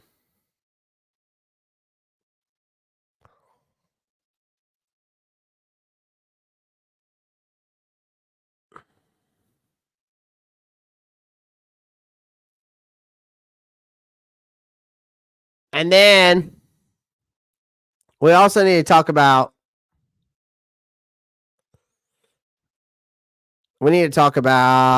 this. I gotta find it. Let me go to the let's see if I can go over here. We need to go over this press conference the other day. Let's see if I can pull it up. All phases and the corrections, the fundamental things that we need to improve upon, and just went right to the truth of it, just looking at the film and everybody taking accountability for the different things that we can improve upon in the different areas. So, certainly in all phases, it's tough to look at the truth of what it is, but that's all we got. That's all we can do is look at those things, start with the basics and the fundamentals of it, and just take it head on and attack it again this week in practice. What is the truth? Yeah, take care of the ball first and foremost. Can't turn it over. Oh, T Green, appreciate that, man. Thank you so much. I really do appreciate that. Shout out to T Green. Goes, lunch is on me today. We haven't been pounding since 2015. Steph Curry, your twin. Steph Curry's my twin.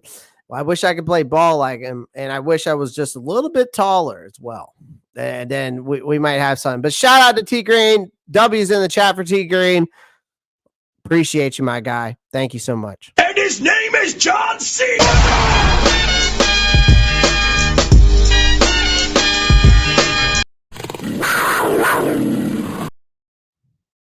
Appreciate you, T Green.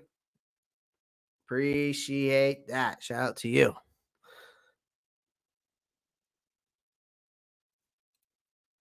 I mean, Josh, they're giving up.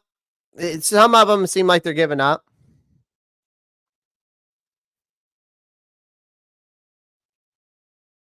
I mean, we've got a guy who's trying to get the culture here, though, Mad Chatter, and it's not happening.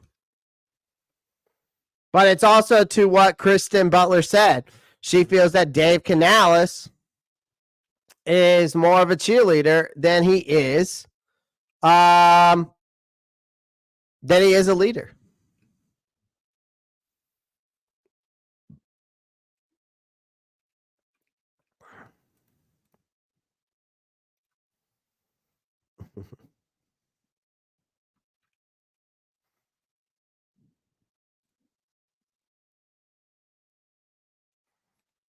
No, Rock, I did not.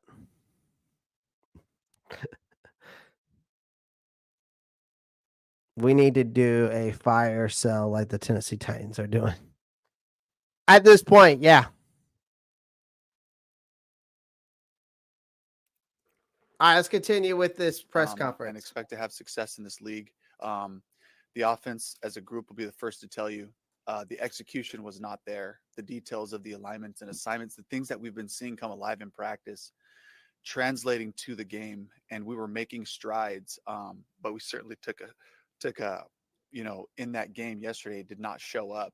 And so the guys are taking responsibility for that, and I'll always be, upfront with them about different situations. And defensively, it starts with the run game, and this was a really challenging run game with the quarterbacks, and the different styles of how they did it, and we've already, we know that that's something that we've been continuing to try to address. And so again, just like looking at those things, watching the film, see where the fits are at, there's reasons and explanations behind all those details of what's happening, which I won't get into, but in general, just having that discipline to play team defense against the run game and minimizing the explosives there, special teams unit, I thought we covered pretty well. I thought their, kickoff return, they had some advantages on us, and we put the ball on the ground once on one of the returns.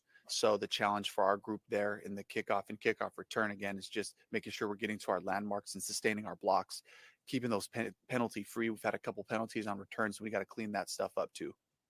Dave, you mentioned putting the ball on the ground on special teams. Yeah. Blackshear got injured his shoulder. Do you have an update on him? Right now, they looked at it. He had a dislocation in his shoulder, and all the MRI and everything came back looking as good as it could for that. So he'd be day to day right now. We'll figure out all the injury stuff on Wednesday. But Adam Thielen and Jordan Fuller are also eligible. Do you plan on getting them back? I'll give you guys all those updates on Wednesday. Dave, obviously you guys, you made a big investment in Bryce. Before you were here, granted, 4 draft picks, a top wide receiver. Do you feel like this organization needs to get him out on the field to see if he can play, to see if he can be a franchise quarterback here? Does that need to happen?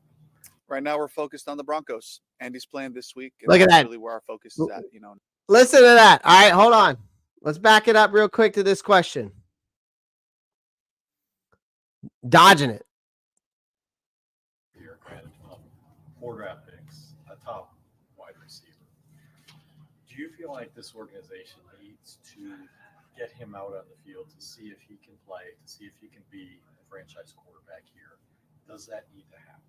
Right now, we're focused on the Broncos. Andy's playing this week, and that's really where our focus is at. And all those other conversations are all hypothetical conversations that, definitely Dan, Brant, that we have to have. But right now, we're focused on playing the Broncos and, focus on getting Andy to take another step in terms of getting us back to good football. Are they conversations that are ongoing, and are you a part of them? Again, all hypothetical questions. We're focused on the Broncos and Andy. But from a non-hypothetical standpoint, you have said multiple times that Andy gives you the best chance to win. You guys have lost 4 straight games. What does that say about what you guys need to do as a coaching staff to get more out of whatever Andy can do to help you guys? Yeah, just get back to the basics. Andy'd be the first to tell you there's plays he'd love to have back from yesterday. And offensively, the guys would tell you same thing. It's not all on the quarterback. It's everybody playing, being where they're supposed to be, lining up properly, and that's the focus right now. You have said before, or at least the week you bench Bryce, that you were not considering a trade of him. Has that changed? Again, hypotheticals. This is stuff that Dan and Brant will be talking through, all those different processes. And right now, my focus is to try to get us back to play. All right, so I'm going to pause it there for a second because this guy, I'm telling you, Dave Canales is in deep shit. When I listen to this already, let's just cut the crap. Let's call it what it is. This guy's in deep shit. We're 1-6. We got our asses handed to us this past Sunday, right? We're circling around the drain like a quarter. You ever seen those machines that you could roll a quarter and it goes around? That's what this team is doing. We're just going continue. We're circling and circling and circling until we finally reach rock bottom, right? Which I think we're already there. But we're just digging a deeper hole, right? We didn't even have to deal with Jaden Daniels, right? We went out there, got killed. Okay? So the Panthers are looking like we're just looking like a glorified practice squad. The calls to bring Bryce Young back into the starting lineup are getting louder. Why? Because Andy Dalton's at 36 years old, just put up the league's worst QBR of the season, a pathetic 3.2. And the brief Dalton might help phase is over. It's pretty damn clear he's not part of the long-term plans. Here's the kicker. Bryce Young might not be either. We were just talking about that. But guess what? The Panthers have sunk a mountain of resources into this kid. So they might as well see what they've got before the whole ship goes down in flames. Now, Dave Canales is, again, he is dodging these Bryce Young questions. They've been hounding him with the obvious question, why the hell are you still playing Dalton when Bryce is rotting on the bench? What's the long-term plan here? Instead of giving a straight answer, Canales is answering these questions like he just said, we're focused on the Broncos. And he's playing this week. That's where we're focused at. All those other conversations are hypothetical conversations. That definitely, he's talking about Dan Morgan and Brant Tillis we have to have, but right now we're focusing on playing the Broncos. Getting Andy to take another step in terms of getting us back to playing good football. This is about Andy Dalton. And he keeps saying this is about Andy Dalton. This is about playing the Broncos. This is about taking strides with our group we have, and that's really where it focuses in. But here's the translation that I'm getting from all that is that I don't want to talk about Bryce Young because I'm trying to save my own ass. Canales is in full-blown self-preservation mode, ladies and gentlemen. He doesn't trust Young. He's not willing to gamble on his reputation on the rookie, so he sticks with Dalton, walking the definition of mediocrity because at least he knows what he's getting. Even if it's a guaranteed L every single week, ladies and gentlemen, because here's the thing. Canales ain't fooling me. He's sure he's more behind the presence than the average fan, but it's clear that the future is now, and he's pretending like the team that this team can afford to play it safe. And spoiler alert to him, they can't. So, it's just like we were talking about earlier. It's put up or shut up to play Bryce Young or trade him. Right? That's just what I'm getting at now. And we were talking about that earlier. Like, if the Panthers aren't going to play Bryce, and if they're already decided he's a bust, then trade him. It's that simple. Because this situation is turning into yet another distraction. And the Panthers have enough of those. You got an owner that's a distraction. There are plenty of teams that could take a flyer on this kid. He was the top quarterback in the draft for a reason, and maybe he could thrive in a competent system that isn't setting him up to fail. And it sure as hell looks like Canales has already given up on Young, despite all the offseason talk about him being an exciting project. Coaches can dance around questions all they want to, ladies and gentlemen, but the actions speak louder than words. And Canales might be saying all the right things to deflect, but his decision-making screams to me, I'm done with this kid. No amount of dodging, deflecting, or empty PR speaking is going to change the fact that the Panthers are a disaster. And this Bryce Young situation is at the center of it all. And either play the kid or figure it out if he's worth the investment, or shipping him off and starting over. The longer they sit on the fence, the worse it's going to get.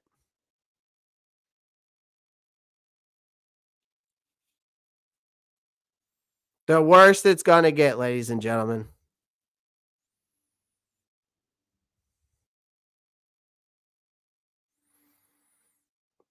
And Josh, I don't disagree with you with that. I'm just saying he's dodging these things.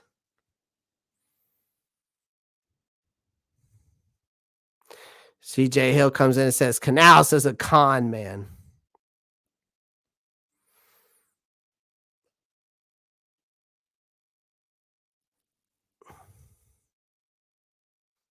Yep. Exactly, Josh. All right, let's continue. Playing really good football.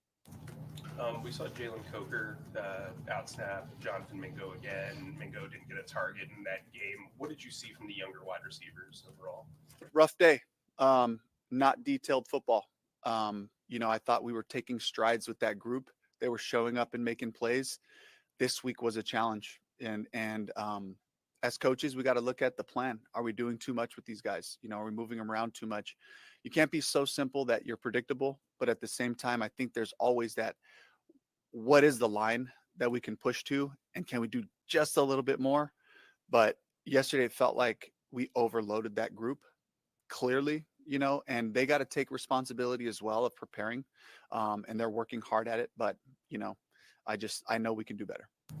Why do you think that you faced 2 rookie quarterbacks this year? You got a third one coming up this week.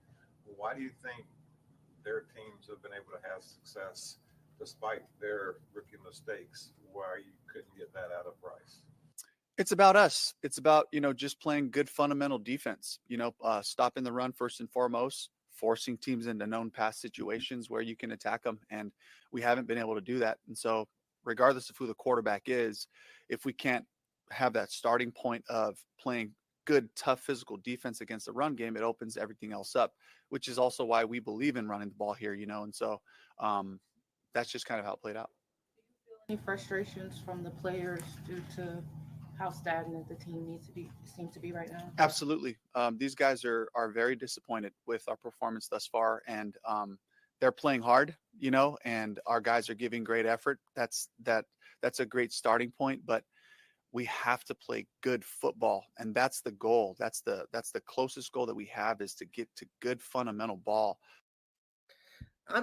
Here's the thing that I don't understand, and is like, is he going to just continue to say we got to get back to fundamental ball? Like, what is fundamental ball to you, Dave Canales? What does that look like? Because that's what I don't understand. He continues to say good fundamental ball. We got to get back to good football. Blah, blah, blah, blah, blah. But what is that? What is good fundamental football? What does that look like, Dave, to you?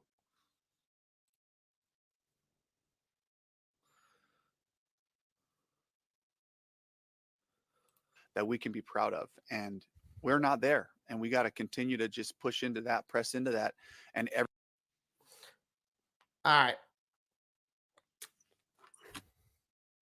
I'm done with that press conference, ladies and gentlemen. I am done.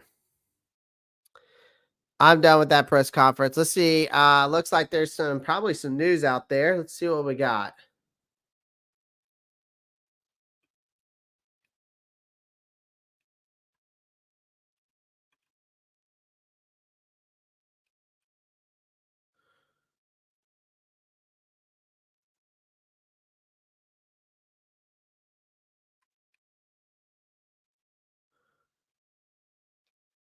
I'm trying to see if we got any news out here, because I just saw someone in the chat Oh, Marco says that teams are keeping a close eye out on Deontay Johnson, Jonathan Mingo, Adam Thielen, and Bryce Young.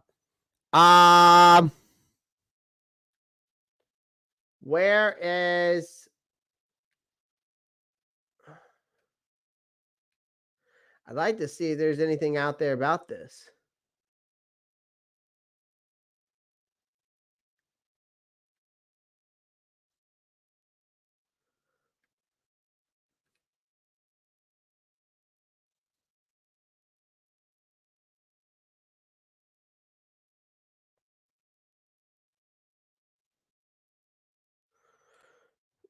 Exactly, T. Thompson. Thank you.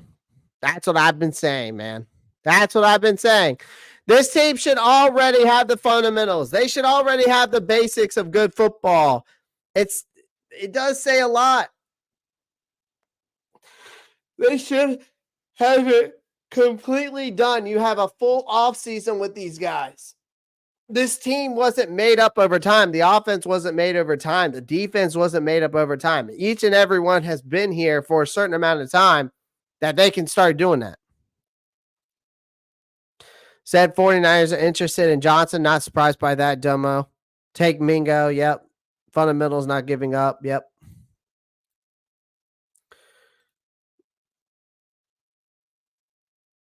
Fundamentals is not giving up. Yeah, well, guys are going to make business decisions at the end of the day.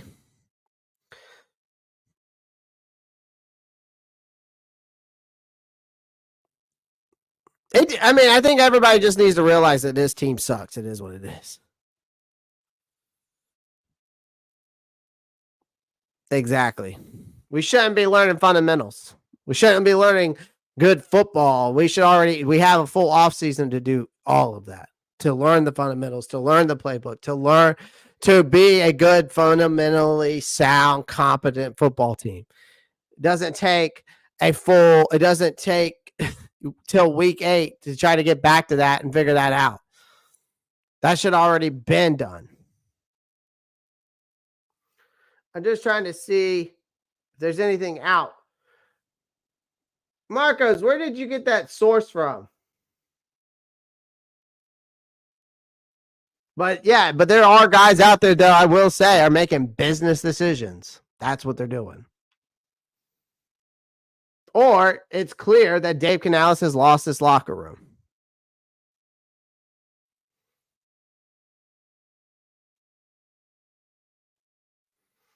I'm just trying to see if there's any sources on what Marco's cash. I just wanted to see if there's any more.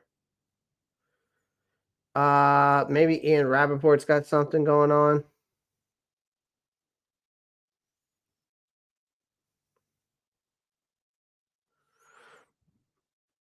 ESPN. All right. So maybe Schefter.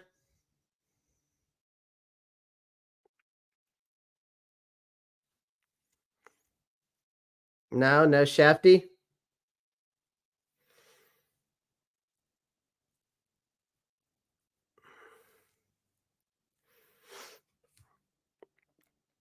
CJ comes in and says the same guy who chose to play the starters one series in preseason, right, CJ? Exactly. Right? We need Dan Quinn 2.0. Yeah, we need a guy, a hard-nosed guy. Exactly. Marco says, hold up. That's what I saw. I'm keep looking. Yeah, I'm trying to find it myself. Trying to find where this is getting reported at, that ESPN's reporting that Deontay Johnson is being shot by the Panthers. We're not surprised by this, ladies and gentlemen. He should be traded, should be highly conveyed. The Buccaneers should absolutely be in the market to acquire. I don't know if the Buccaneers.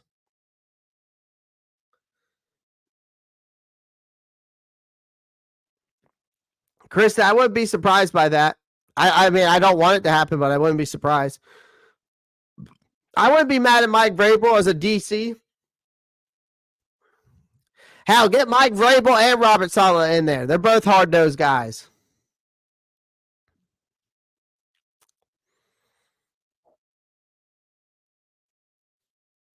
Yeah, anyone but our rivals. Yeah, I would not want to trade Deontay Johnson to the Buccaneers. I wouldn't do that. Probably go to the Rams. I don't know, T Green. I mean, I've heard there's a lot of people that are trying to that's what I'm see, I knew this was going to come, Josh. I knew this was going to come. I'm hoping that Marcos or Zach can find the source. Oh, Marcos found the source. All right, hold on, Marcos. I'm going to pull this up. So Marcos found the source, my guy. And here we are.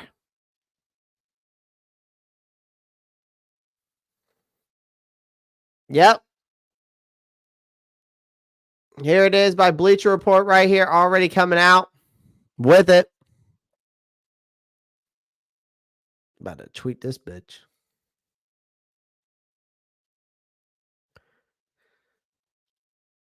I'll tweet this out later. I mean, man, I'm not surprised by this. Like, you know, this guy, if we look at the numbers on this guy, man. If we look at the numbers on Deontay Johnson, right? Chat. Like, if we look at the numbers, he's on pace for 73 catches, 867 yards for a guy who's supposed to be this offensive centerpiece. To me, he's the best receiver on the team. But that's mediocre, especially for a former Pro Bowler. Now, again, it's also to let's talk about the surroundings, though. He's had some real bonehead moments. Apparently, you know, against Washington, he ran the half-ass route. Like, he gave up on a route that turned into an interception this past weekend, apparently. And then to top it off, he goes into the locker room, and he was about as aspiring as a wet sock, which I get it. The guy's on this final year of his contract. So Carolina's got three options, right? You either trade him, you let him walk in free agency after this, or you extend him and tie themselves to a guy who may or may not ever live up to the expectations. But if we're being honest, I've been saying this. I think it's the smart move to see what you can get for him anyways before that November 5th trade deadline and move on. I think it's definitely true. I think that's what you got to do, man.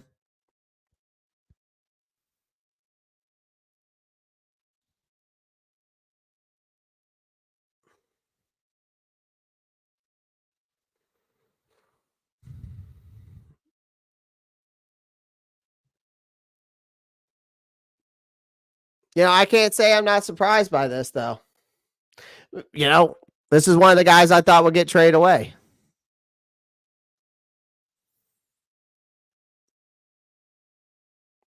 Okay, so JSN is Jadavion Sanders a wrong pick? Is Trevin Wallace a wrong pick? Is Xavier Legette a wrong pick? Is Jonathan Brooks a wrong pick?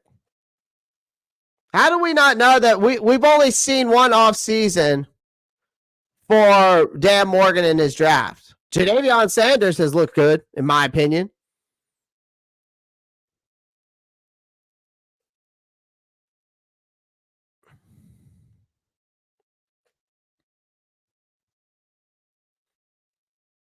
Yeah, I mean, are they good picks? We don't know yet. It's only one season. And again, it's also in the territory. We also got to think about what team they came to, JSN. So we can't say that these guys are going to be good picks. Because here's another thing, JSN. We've seen guys that we've drafted come here and go elsewhere and ball out. So how can we say that the picks were bad? When do we just start saying that the coaching is bad and the development of it? I'm not going to complain of lack of talent. I know that it's going to happen. I don't expect this team to win another fucking game, bro. We've got lack of talent as is. The fuck are we talking about here? I think these guys are good picks. Trevor Wallace has proven to be a dog. I think Xavier Legette, we've seen multiple times that he's been open, but Andy Dalton chooses to target Deontay Johnson. Even the same thing for Jalen Coker as well. Still continues to target Deontay Johnson. Javion Sanders has stepped up. He's got more production out of any tight end I've seen since Greg Olsen. Let's be honest. Javion Sanders has stepped up in that tight end role a lot better than Tommy Trimble has, a lot better than Ian Thomas has. So, yeah, I would say that they are good picks. But until I don't see where you can prove that otherwise.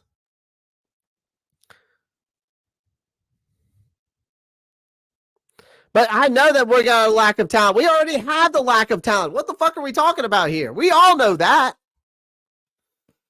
Shit.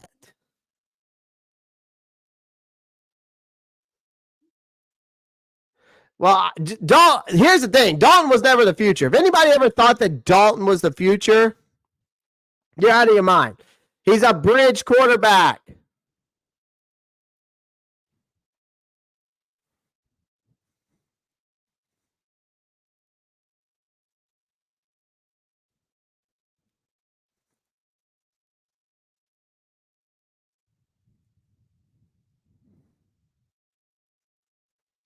We're not, again, people say they're not a fan of this draft. Why are you not a fan of this draft? Because it's not a good quarterback draft? Is that why you're not a fan of it, CJ? Because it's not a quarterback draft? Not every draft is going to be a quarterback draft, ladies and gentlemen. But who knows? This draft class for the quarterbacks might be good. We don't know that yet. We might get surprised. Sometimes that happens. Well, JSN, I'm not one of those fans that's going to complain about the talent. This team has been, they're 1-6. I think 1-6 should explain to you about the talent on this team. And for fans that don't understand that, you gotta, your mom must call you special. Your mom must call you special. And that's, she probably says, bless your heart.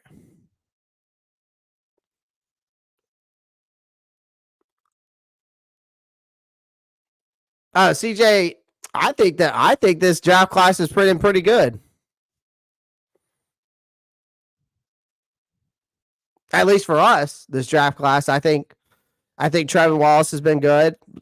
Janavion Sanders, Legette. Hell, Jalen Coker, an undrafted free agent we picked up, has looked solid. So far, those guys have looked good. We don't know what we're getting out of Jonathan Brooks yet. I mean, a lot of hype was around him when we drafted him. I think Charles Smith-Wade's coming along, but he's too ball aggressive. He gets caught up in too many penalties. That's what we saw in the last game. He gets too handsy. He's got to learn how to not be as hands-on. I like how he's a ball hawk, but he gets too handsy and he screws himself. This is a draft that you want to go all defense, ladies and gentlemen. I would say that this draft class has some promise. I think that we just need to continue. We need to build this defense up, bring in another bridge guy like a Sam Howell, or maybe a Drew Lock, a Jimmy Garoppolo. Trying to think of some other bridge quarterbacks. Hell, I'd take Jameis Winston right now as a bridge guy.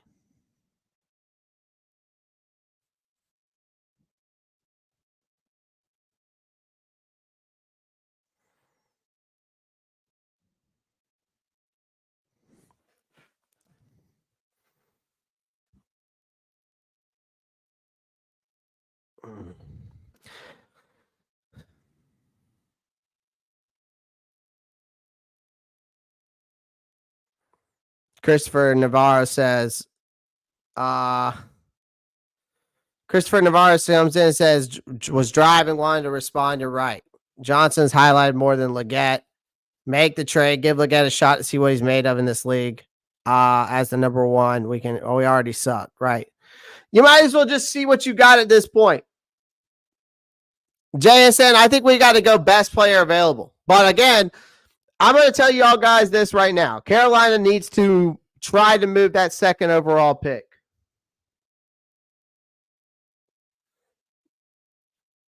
Absolutely, Josh. Absolutely. Absolutely. Bring in Robert Saleh to bring in the correct defense that needs to be ran here. That needs to be ran here.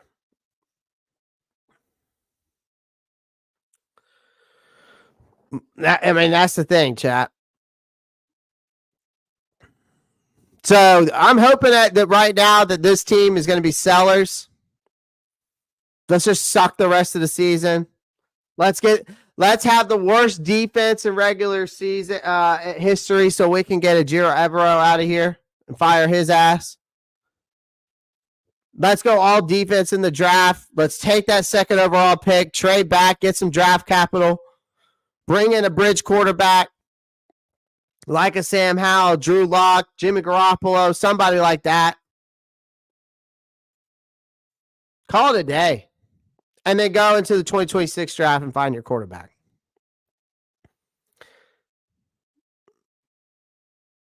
Go to the 2026 draft and find your quarterback. Now, if they go, now it depends on how much they get in this draft class. I'd be open to getting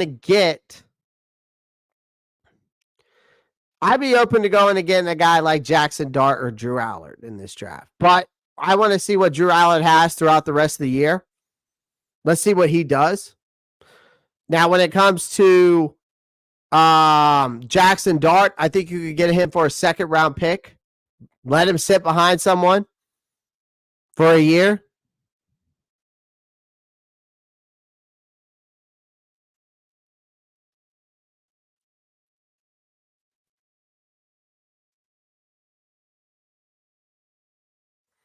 But that's what it's time to do. It's going if we're already 1-6, ladies and gentlemen. This team's not going to win 9 games straight. They're not going to be 10. They're not going to win 9 games straight. They're not going to be a playoff team. So what are we playing for now? What are we playing for now? And I'm not even a big fan of tanking. I'm not a fan of an organization tanking, but where we're at and the way it's looking, I can see it happening, ladies and gentlemen. I can see it happening. I really do. I see this team tanking at this point. And if they're really truly, and I'm saying this, if they're really truly wanting to rebuild this team, if they're truly serious about rebuilding this team, then they trade away the talent that they do have. Bryce Young, Miles Sanders. Chuba Hubbard's not safe either, ladies and gentlemen. His trade value is up. So Chuba Hubbard.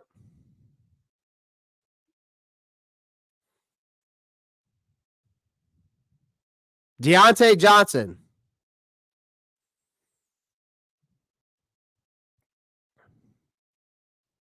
Adam Thielen. Jadeveon Clowney. Xavier Woods. J.C. Horn. All those guys I've named are your best chances of getting any draft talent. And don't someone come in here and say, well, trade Derek Brown. Why would we trade Derek Brown so we can take another major cap hit? People have been saying we need to trade Derek Brown. You already extended him. That's in the past, folks. I'm living in the future. You can't trade Derek Brown. You're going to take a major cap hit that we're going to need to be part of this rebuild because you do have to use free agency. But to rebuild a team properly, You do it through the draft, and I've been telling y'all that since I've been on this channel and since I started this channel, but everybody wanted to argue with me that you do it through free agency as well. You only do so much through free agency, ladies and gentlemen. You can only do so much in free agency unless you got big time money.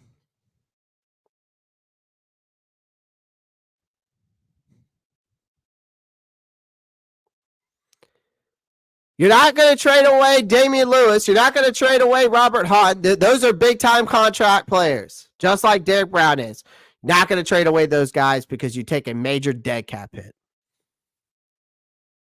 We are in the territory now of the Cleveland Browns, the Detroit Lions, and the New York Jets.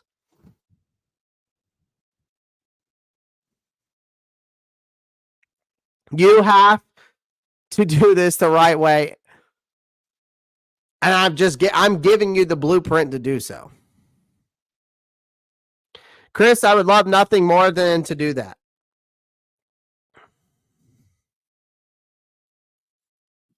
I would love nothing more than to do that. But you got to do this the right way.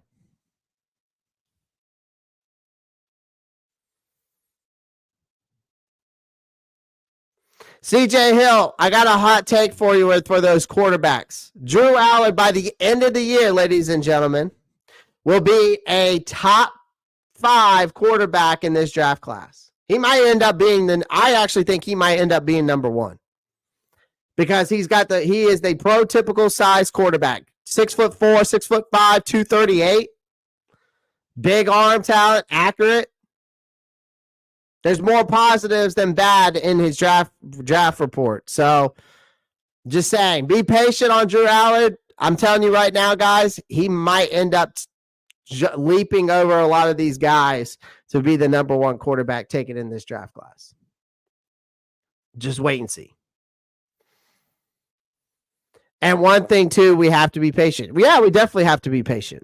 But, Doma, we also are impatient due to the fact of the right moves. That's been the biggest issue. The right moves, that has been the biggest issue.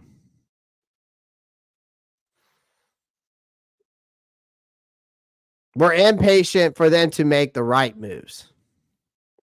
So, yes, I agree that we need to have patience, but we're tired and we are impatient of them making the wrong moves.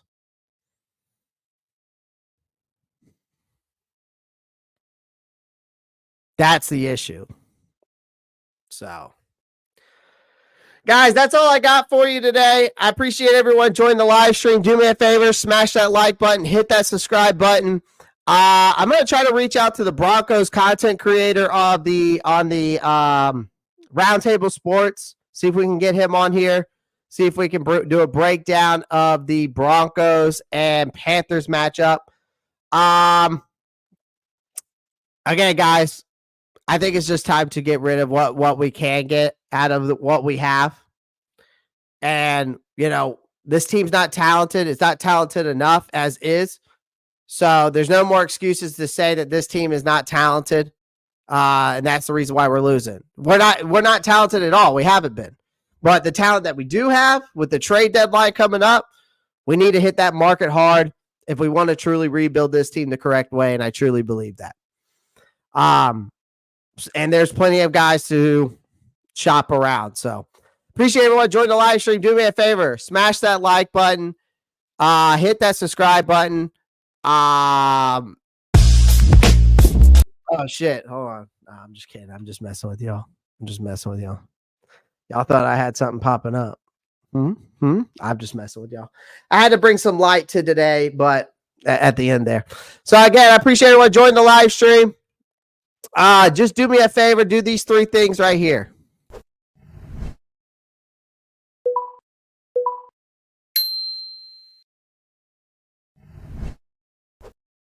Appreciate that. All right. Those 3 things go a long way. If you didn't get to check out the NFC South Roundtable last night, you missed out. You should have. We are doing a break. Another video is coming out. Should be out on Thursday or Friday. of this week, so definitely check it out. But make sure y'all go check out Roundtable Sports. Roundtable Sports Network brings you NFL divisional debate coverage on a weekly basis from your favorite content creators across YouTube, featuring the AFC East Roundtable live Monday and Wednesday evenings, the AFC South Roundtable live Tuesdays at 7 p.m. EST, the NFC South Roundtable live Tuesdays at 7 p.m. EST, the NFC West Roundtable live Tuesdays at 9 p.m. EST. The AFC West Roundtable live Tuesdays at 9 p.m. EST. The NFC North Roundtable live Wednesdays at 6 p.m. EST. The AFC North Roundtable live Wednesdays at 6 p.m. EST. The NFC East Roundtable live Thursdays at 6 p.m. EST. Roundtable Sports. Real coverage from real fans.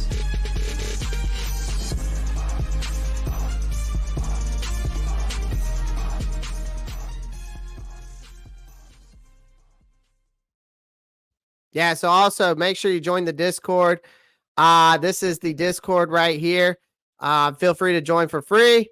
Appreciate everyone joining the live stream. Do me a favor, smash the like button, hit the subscribe. And as always, guys, 3 things before I leave you. Have fun, be safe, keep pounding. Peace, guys. Have a great day.